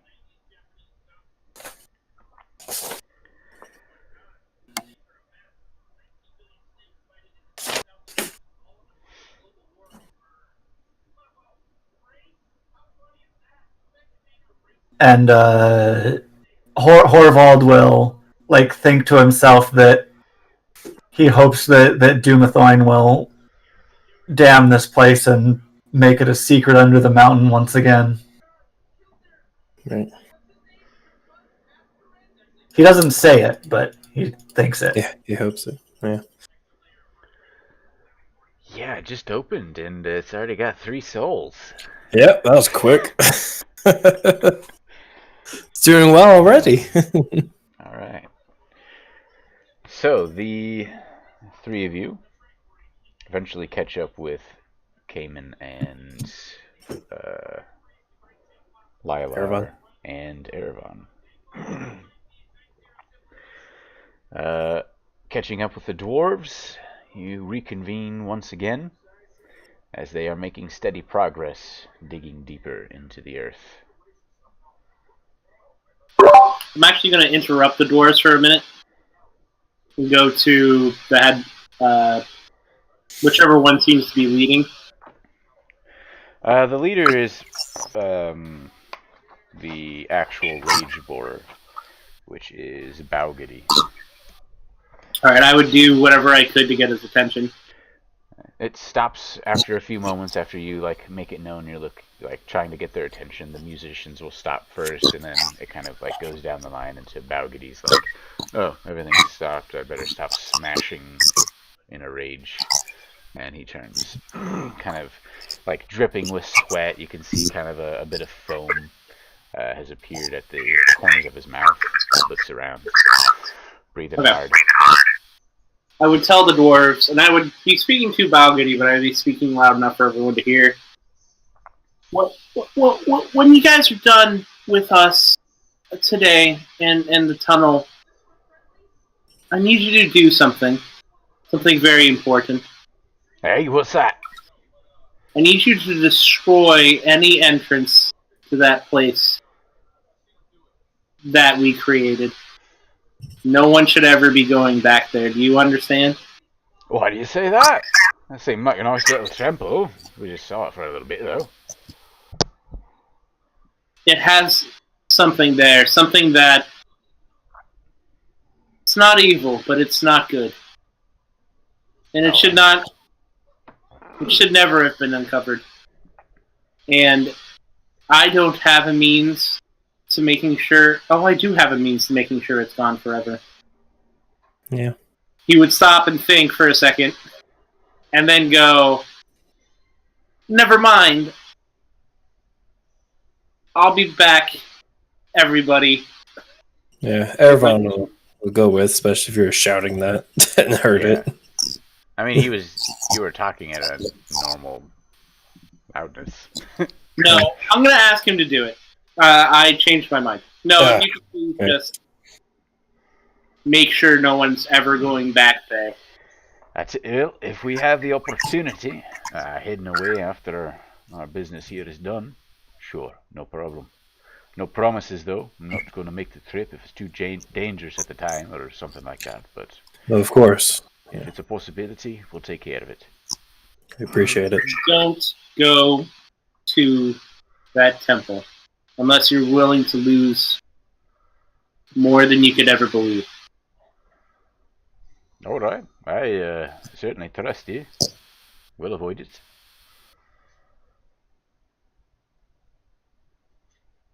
And then I'm not going to talk to anyone else.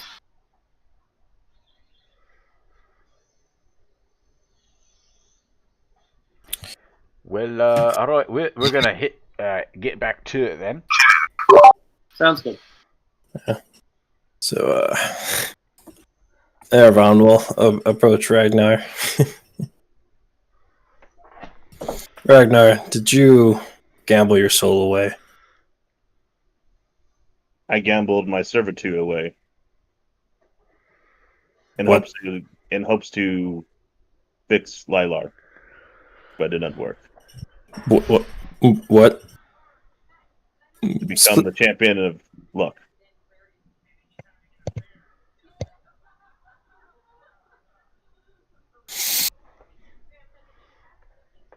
You gave your soul away, and now you lost this bet, and now you're going to be serving this other deity that stole your friend's soul and your own. Nobody stole a soul. They gave it away. Regardless, you give up your own soul. I can't think of a reason why I needed my soul in the first place. To pass on to the heavenly planes after your body can no longer contain your soul. I mean, it doesn't look like this guy's ever gonna die. We all die one day. Norman just kind of points over at Horvault and nods at him.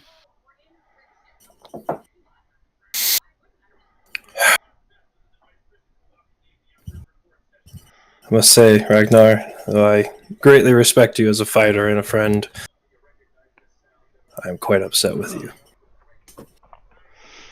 I'll need a minute. But rest assured, I'll help return your soul and Lilar's soul. I'll do whatever I can. And he'll walk away. Lilar's first. As you walk away, he says, "Do Lilar first." That's what you wish. I mean, I assume if we're going to get one back, we probably get both. Well, not necessarily. They seem to be, like, in the same place. Yeah, I mean, hypothetically. Demon actually walks over to everyone and, without looking at anybody, will say, Ragnar, scroll.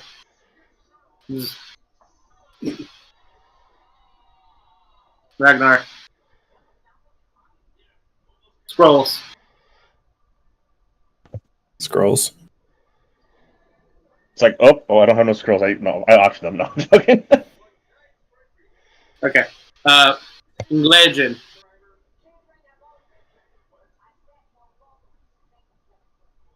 Is what I would say. All right. The seal on the first scroll cracks and falls to your feet.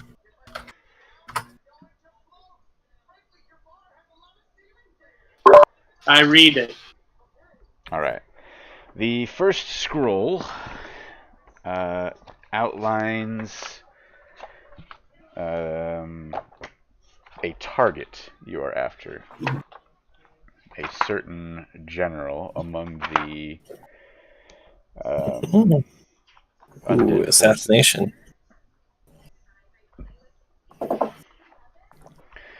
The target you are looking to take out is named Emzayrawel. Gesundheit. Emzayrawel. How do you spell that? Emzayrowell. What? Emzayr. Owell. ELL. Okay. Emzayra. An elven general working for Emperor Dagadarin. Did you say an undead general or something else? Elven.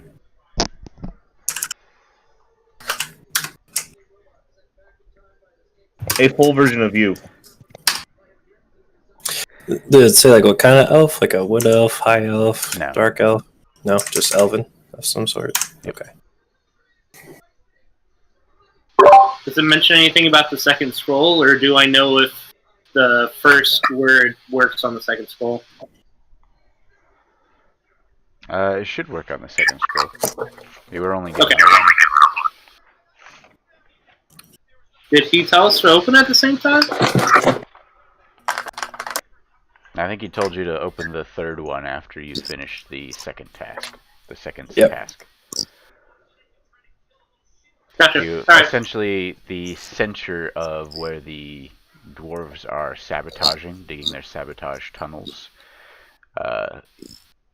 The center of that should be where MZ Roel's encampment is, and you're told in the document to have them dig you up through the ground and to perform this kind of stealth mission into the camp. Okay. I would read that without showing anybody else specifically. And once I get all that information, who's standing next to me? Ragnar? Or somebody else? Whoever it is, I'm just going to hand it off to them. Without saying anything to them, and I'm going to go walk near the dwarves and just march on with them.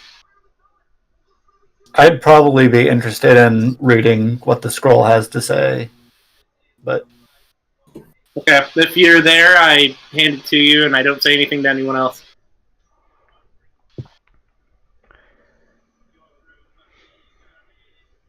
oh, okay. So does it basically just give us a name of the person that we're supposed to? Yeah, it's like they are the leader. They keep their camp in the center of the assembling force. You are to locate their whereabouts within the encampment after having the dwarves dig you up into the center of their camp, and assassinate the target, or put them out of commission. Commission in some way. Most likely be All right. assassination. Well, I will. I'll just read the scroll out loud to everybody. Isn't this confidential information? Like classified? Sorry, to you guys, not the dwarves, but They're busy. Yeah. Okay. Cool. Yeah. Well, sorry. everyone. When I said everybody, I meant everybody in our party specifically. But Gotcha. Okay. Yeah, everyone will get closer. Yeah. Sensitive info and whatnot. You never know. so, like, do we know how long it is till we get to the middle of their encampment? We could ask the dwarves. The ones digging the tunnel, they have all those logistics, I imagine. I'll go over and like ask these other dwarves if they know like precisely where they're supposed to stop, or If you go up to one of the musicians and they kind of point you forward towards one of the baggers, and the bagger looks over you, takes a few steps back so he doesn't have to yell at you, and he goes on to say, you have been digging since the start. It's been about 12 hours or so. They've got about another 10 hours of digging before you reach the point where they're going to start digging the saboteur tunnels, where the explosives are to be placed. From there, they're guesstimating another few hours or so before they get to a point where it'd be the center of the enemy encampment above. They will most likely be stopping to take a short rest before digging the remaining 10 hours, and then they'll take another short rest before continuing to dig the saboteur tunnels. very well. So I guess we should really plan our strategy once we enter the camp amongst ourselves. Well, like, what would our approach be? I imagine we want to go stealth until we find the target and get in, get out, kind of thing. I mean, the hope is that we're incredibly close to the middle of the actual encampment. Well, of course. But if we're not, and then what's our approach? Like, should we, once we enter, should we split up in pairs and locate and then assassinate the set target? Or should we try and stick together, which could be more suspicious? But probably safer for everybody, right? Instead of pros and splitting cons. up. Or maybe we do some recon in pairs and then regroup at a certain time. Corval's just like, I don't want to. I mean, myself. we're going to be disrupting their place in a major way. We're planting explosives. I don't think it's going to be subtle. All right, so I guess what was the exact plan? Do we assassinate, retreat, and then blow it up, or are we using the explosives as a diversion of some sort while we attempt our assassination? They said we have to assassinate the general, right? We have to kill the general. Right. Then we also get told that we're basically surprise attacking them in the midst of their camp, right? So the idea of killing the Mzero is that it will happen before the explosion in an attempt to make sure this person dies and not leaving it up to the chance that the explosives finish him off. Just get that confirmed kill. Yeah. Okay. So now we should hopefully have the element of surprise and be hopefully stealthy.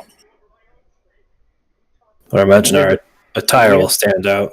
Do we have it pinpointed of where we're busting out? I thought you guys said the middle of the camp.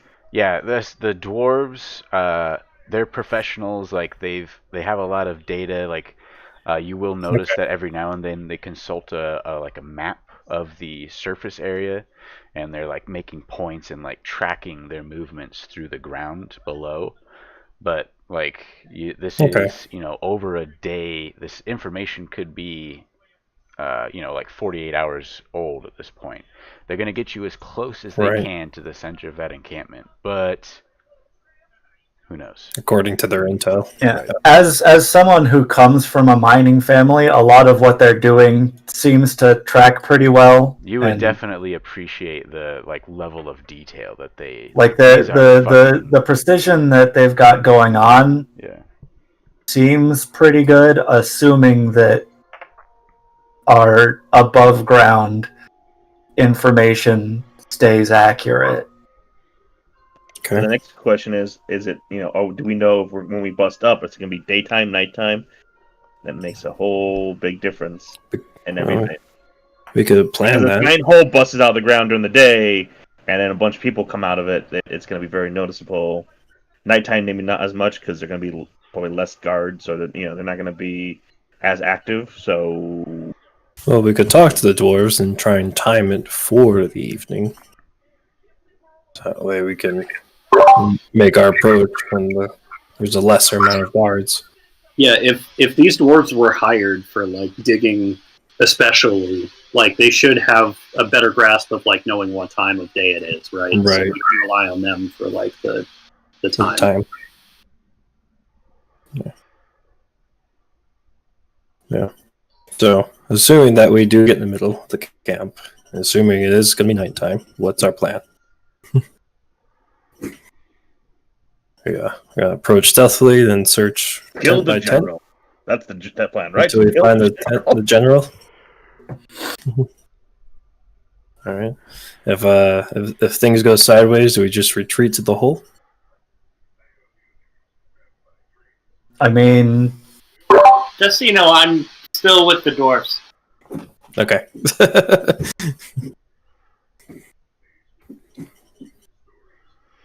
So I'll I make kind of sure we're. envision the group of you who are talking. Like the dwarves are slowly continuing on, and you've got like maybe a makeshift campfire, like you're all kind of sitting in Yeah. a circle or what have you as you're having this discussion in the tunnels. You can easily catch up to the dwarves, like they're moving at a slow pace as they work. So Cool.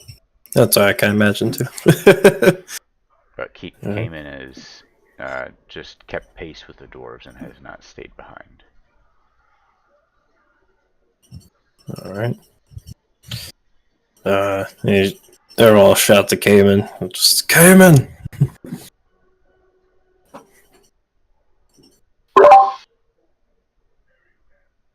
What? Come here. Cayman will walk over. That sounds weird. I like calling him Cayman. It's been so long since I heard my real name. Like what? I'll walk over. Like, that's weird. We were talking strategy. For once we hit the middle of the encampment. You kill the elf, right? Oh, right. That's the goal. But do you All think right, we so can we can- approach stealthily? I don't Just- care. What? I don't care. Okay. Good talk, Cayman. Okay, well, tell me how it turns out. Okay. Anywho, I don't look at anyone else except for Erebon, and I walk back away. All right. Poor Hoval. Some Getting the cold shoulder from Rob, even though he did nothing wrong. I think Cayman's still upset. Cayman is definitely upset. Yes. And I think the entire party would know that. Yeah. Definitely picking up on it. Yeah. It's very upset. Is he gonna be alright? He'll be okay. He'll be okay. He killed Just all give of us him like twice, so Give him it's okay. some time. You did kill me twice, all right. Give him some time. He'll be okay.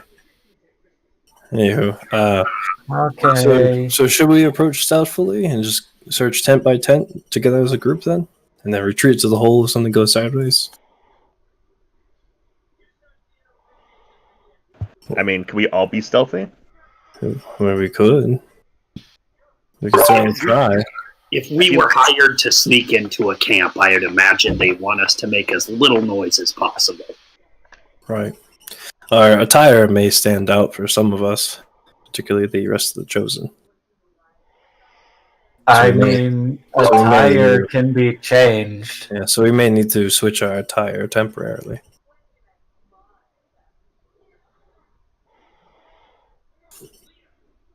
I should probably switch into something a little less clinky.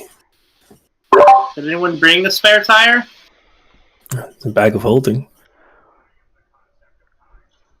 Yeah, but the thing is, I can't go too fast in it. In the distance, you can hear the loud, blaring music of the dwarves. Slowly, slow, until it's just kind of like a gentle melody.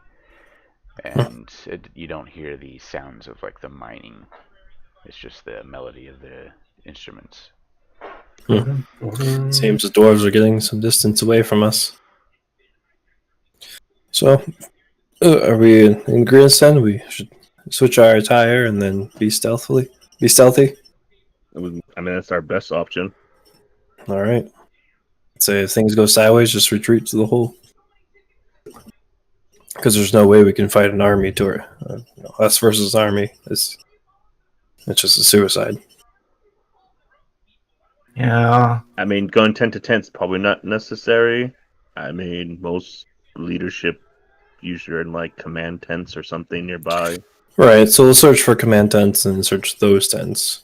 Like I should say, I guess I shouldn't say tent to tent, it's just the more obvious officer tents.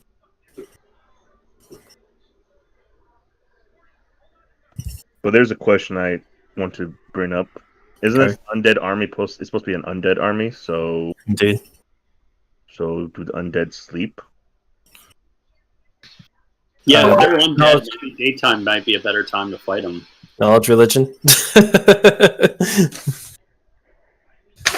Try not to use meta knowledge. Well, I mean, you would know undead don't usually sleep. It's just Okay. Yeah. this doesn't have to do with your knowledge of undead. This has to do with your knowledge of what the enemy The camp. forces are made up of. Yeah. What If you they are heard actually is that undead. it is an undead army, but Right. Okay. Silly question. Undead army camp. What does that consist of then? If they don't really need. I guess we're not sure. A bunch of dead people. Mhm. So then we may just want to attack during the day. If our intel has told us it's an undead army, then I guess daytime may be a better option.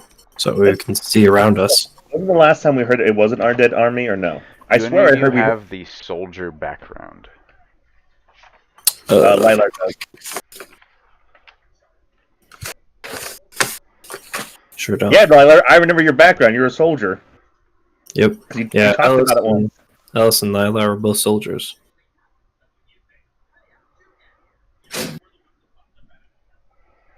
Yeah, because didn't he fight like in a war or something?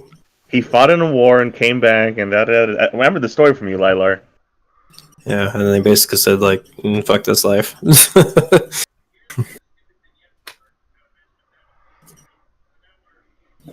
Maybe. Did Lilar desert? I would also accept those of you who are trained in history to make a Ooh. roll. Nope, wrong character. I'm good at history. Wrong character.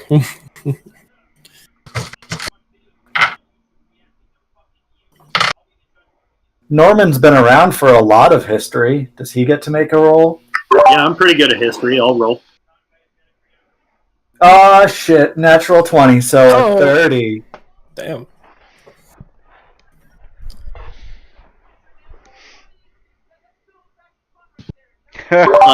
Roll 1. Aha! For whatever reason, Norman didn't give a shit about war or camp makeup, I guess. I don't know. Camp logistics. Yeah. Camp logistics. Yeah, no, that makes sense. Yeah. Norman doesn't care about camp logistics. What does a 30 history roll get me? Damn. I'm still Lilar, roll a history check since you have the soldier background. Yep. Got the criminal background. I was an Outlander. Nice. Oh Also my a natural god, did you get a 20. natural one as well? Oh, natural 20. Nice. Oh, nice. Hell yeah, crushing it. Damn it! I was 21? saying that 20. 21 in total. That's why I didn't roll. So, Horvald, your extensive research into history and possible interest in wars that have been fought over the years, and Lilar, I would see as probably having some personal experience fighting against a particularly large undead horde. Undead forces generally don't keep camps or things of that nature, like rest places, like even fires, that kind of thing. Everything in the camp that is camp-like is purely logistical, as far as trenches being dug and spikes being put up.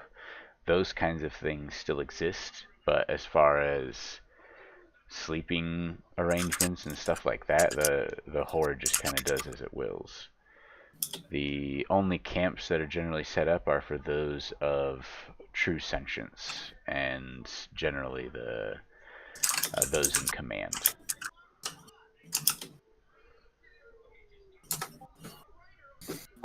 Just want to make sure.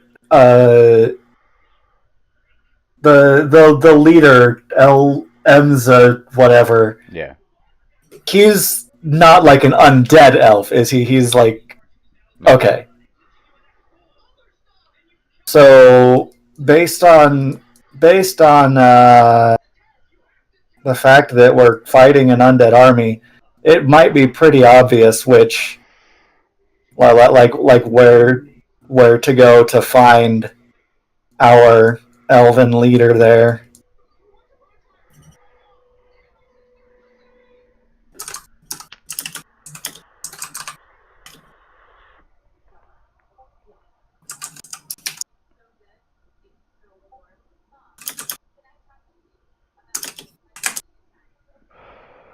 Most undead won't necessarily be great at picking us out, but I mean, depending on how large the force is. In regard to Ellis, I'm pretty sure she had the criminal background, and she Yeah. was brought into the guards by her boyfriend, yes. Yeah, we were just talking about that. Yeah, we're debating it in the chat. Yeah, I see Yeah. that. I've been watching that. Yeah, because Ellis and Erevon both had the criminal background.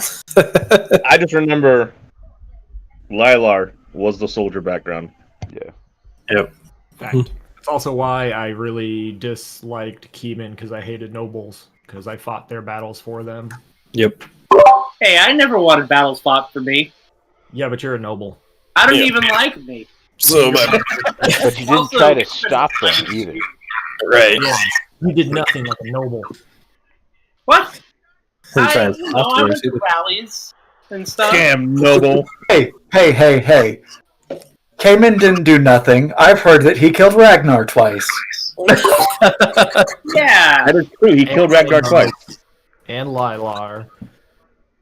I'm pretty sure I killed Lilar more than twice. You also let Lilar gamble his soul. Yeah, I did. I did let that happen. Seems irresponsible of you, Cayman. There's no stopping him. Gonna be a reckoning. Evil person in the group. What am I gonna do? Cast whole person on him and walk him out of a rune for 5 minutes and then he's gonna do it anyway? That sounds ridiculous. I love that, like, our 4th session in, or 5th session in, already half Right. of the group has lost their souls. All right. It's like, oh man. And we've made, like, no progress in the campaign. Making moves. Well, We're making soul, moves. that's progress in a way. All right. Negative progress is still progress, just in the wrong Yeah, direction. So, I'm not sure how much like these undead sentries will necessarily be able to sneak by them. Like they'll probably be able to just keep constant watch. We might just want to try a smash and grab type thing. yeah, Well, kind of without the grabbing, more just smash and smash more, and then retreat. indeed. So a daytime approach may be best. Just so we can see as far as possible. You just make sure you prepare all your spells that do, zombie killing stuff. I can do that. Don't worry. Keeman will prepare fireball. That is a given. So that should be pretty obvious where the officer encampments are. They reach. So. I don't prepare shit, alright? So it just comes out of my hands when I want it to. So I guess we should just hit hard and fast and then get out. Confirm the kill and get out.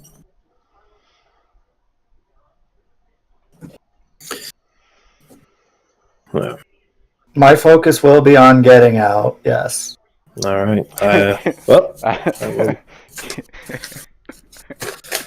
Well, excuse me. I need to do some spell preparation and try and commune with Torm for guidance. Nobody else caught that, alright.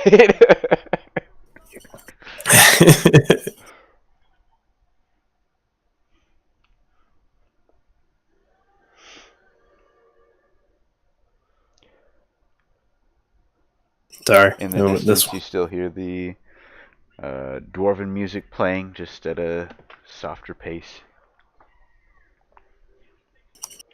All right.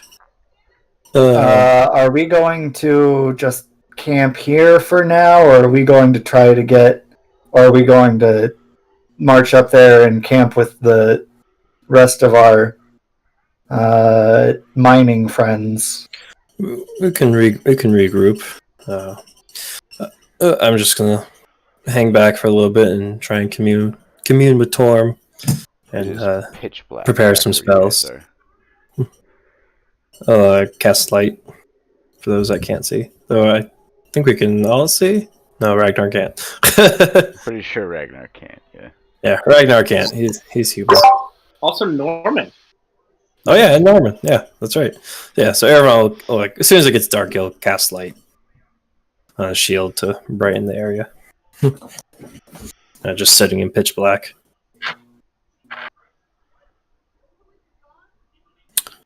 All right. So you make your way back to the dwarves. Is that what I heard? Everyone's gonna hang back and cast commune. Okay.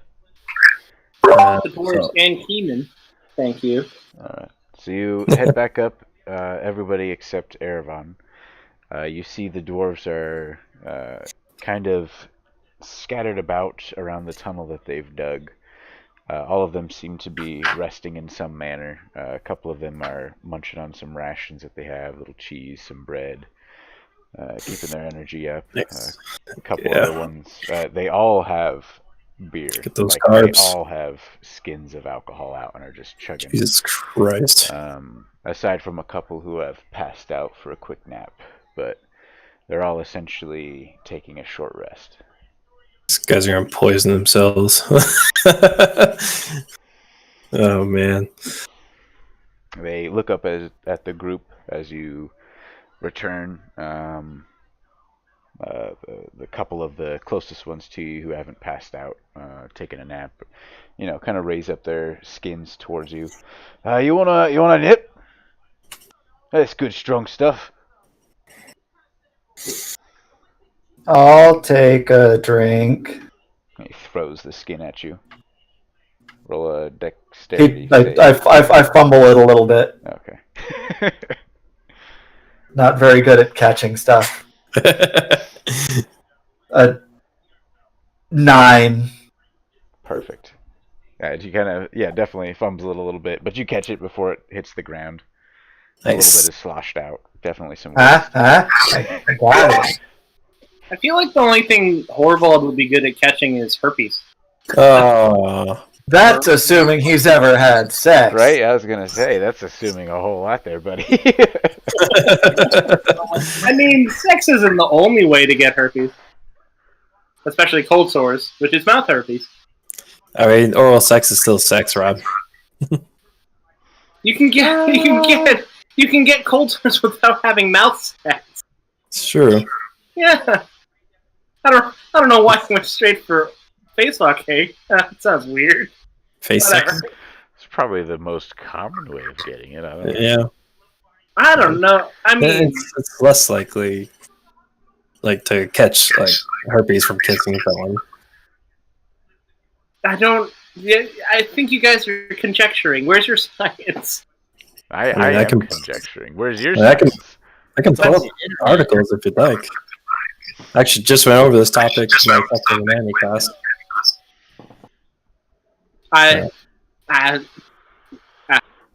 Anyway, I can send it to you another time. I'm gonna spend D&D time sending you sex information. It's dicking people. Oh, Tom, please cure Horvald's herpes. Bro, con save to not get an STI. All right. So, Erevan, yes. You have stayed behind and let the rest of the group move back towards the group of resting dwarves. Yep, he'll stay behind, probably for about a minute or so, because the spell's going to last at least a minute, or a maximum of 1 minute. So commune is, I can contact a deity or a divine proxy and ask up to 3 questions that can be answered with a yes or no. You must ask your questions before the spell ends. You receive a correct answer for each question. Divine beings aren't necessarily omnipotent, so you may receive unclear as an answer if a question permits to information that lies beyond the deity's knowledge. And then if I cast this more than once, within if I cast just two times or more before a long rest, there's a 25% chance that it will fail, or I get no answer. But it's the first time in a while, so Oh my god, he's calling again.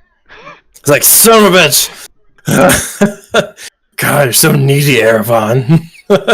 God's gonna start screening your fucking calls. You just hit yes when your phone comes up. Right. Yes, I don't care. Just go away. Script, yes. All right. So first question I'll ask.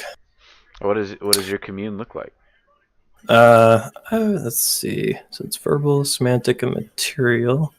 He has a focus. How do you this is like an intense prayer. Like, how are you communing with your deity? So Erevan will stoke the fire a bit, take a deep breath, and oh yeah, there wasn't a fire. That's right. It was just his light. Yeah. Yeah. So I guess he'll place his shield in front of him because that's where his holy symbol is. It's on his shield. He'll cross legs and meditate and just breathe to calm himself. Right. And then he'll cast a spell. To Torm, I assume. Correct. Yeah, to Torm. Yep. Yeah, no, he's done praying to other deities. Yeah, so he'll try to commune with Torm. The first question I'll ask. So as you focus your mind and reach out, extending your inner voice, trying to connect with your deity so that you can ask these pressing questions, you feel a connection and you feel a warmth spread through your body. You feel emboldened. You feel stronger. You feel ready. Nice. I am here. He smiles. Is it possible to get my ally souls back?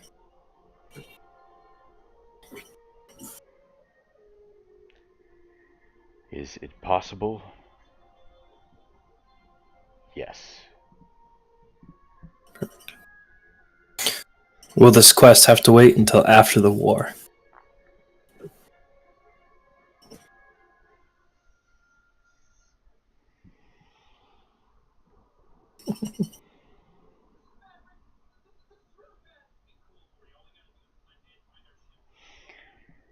I am unsure of Averosi's intentions with their souls.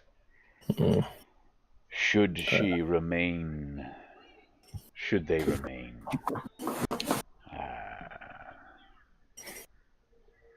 uninterested, should they not tamper with things as they are? Yes, after the current quest. However, should her intentions change, or she begin to play her own game here, it could be no. Essentially unclear. Yeah, unclear. Cool. Will you help me when the time is right to collect their souls?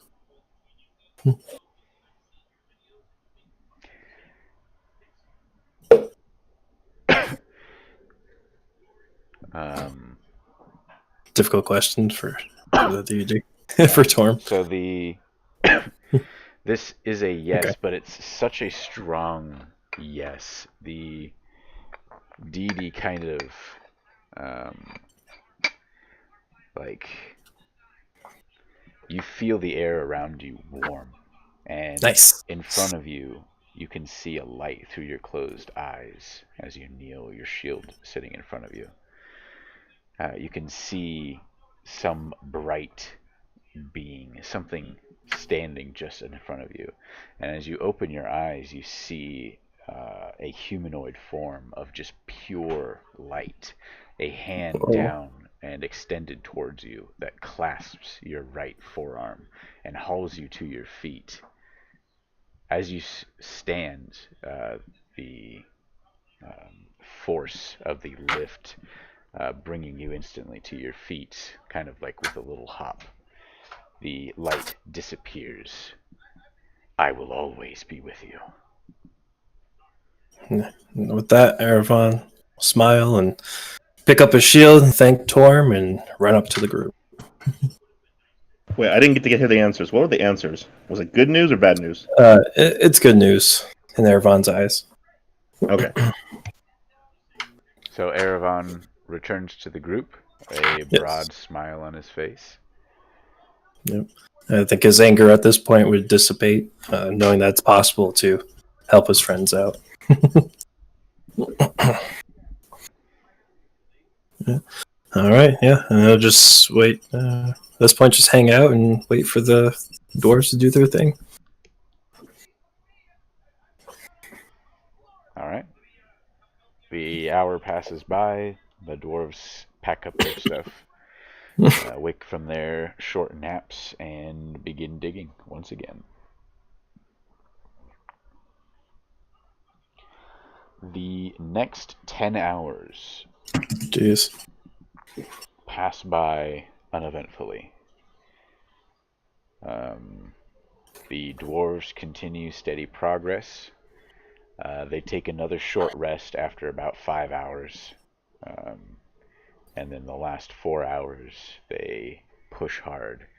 And at the end, Were we going to be taking a long rest at some point here underground, or? I mean, I imagine we would just rest as needed because, like, they're just digging a straight tunnel. Okay. 10 hours went by. I mean, you are going to be looking at a greater than 24-hour period without a long rest, unless you plan on taking one. And I think that's why Horvald brought that up. Ah, gotcha. So it could start messing with exhaustion. Yeah, Horvald would be getting sleepy and wanting to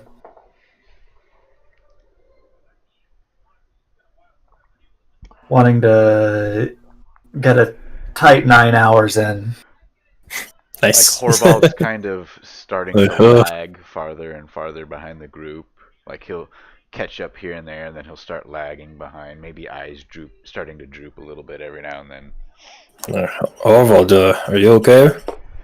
I mean, sleep is good. Agreed, my friend. Did you need a sleep? We should probably, rest before we make a push into their camp, right? Oh, indeed. You have a sharp wits about us. So at maybe a couple hours into that 10 that we were pushing, Horvald would definitely suggest that we make camp and let the dwarves do their work, and shout to us if they need assistance or something.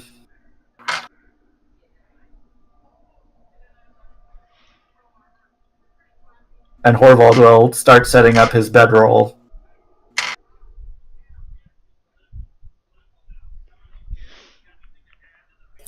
Yeah. Norman will join him. Yeah. We can do rotating watches if we want, or we can just rely on the dwarves to be able to come get us. I don't know how you guys feel about it. Well, but I can talk to the dwarves to make sure that they're only going to keep this one tunnel, so we can easily follow it. Why don't you guys set up camp and then get some sleep, and I'll come back and watch. Keep on guard. Cool. And then once you guys are fully rested, I'll get some sleep myself. Heeman will go about 30 more minutes with the dwarves, and then sleep on his own. Without telling anyone. Alright. I mean, obviously he's not with everyone else, but he continue with the dwarves. So Norman, Horvald, and who else are making camp here? Ervan will just roll his bedroll out, and then he's gonna go talk to the dwarves just to make sure he could easily follow them All right. in case they like shift So the music where they're going. stops, the word passes down, and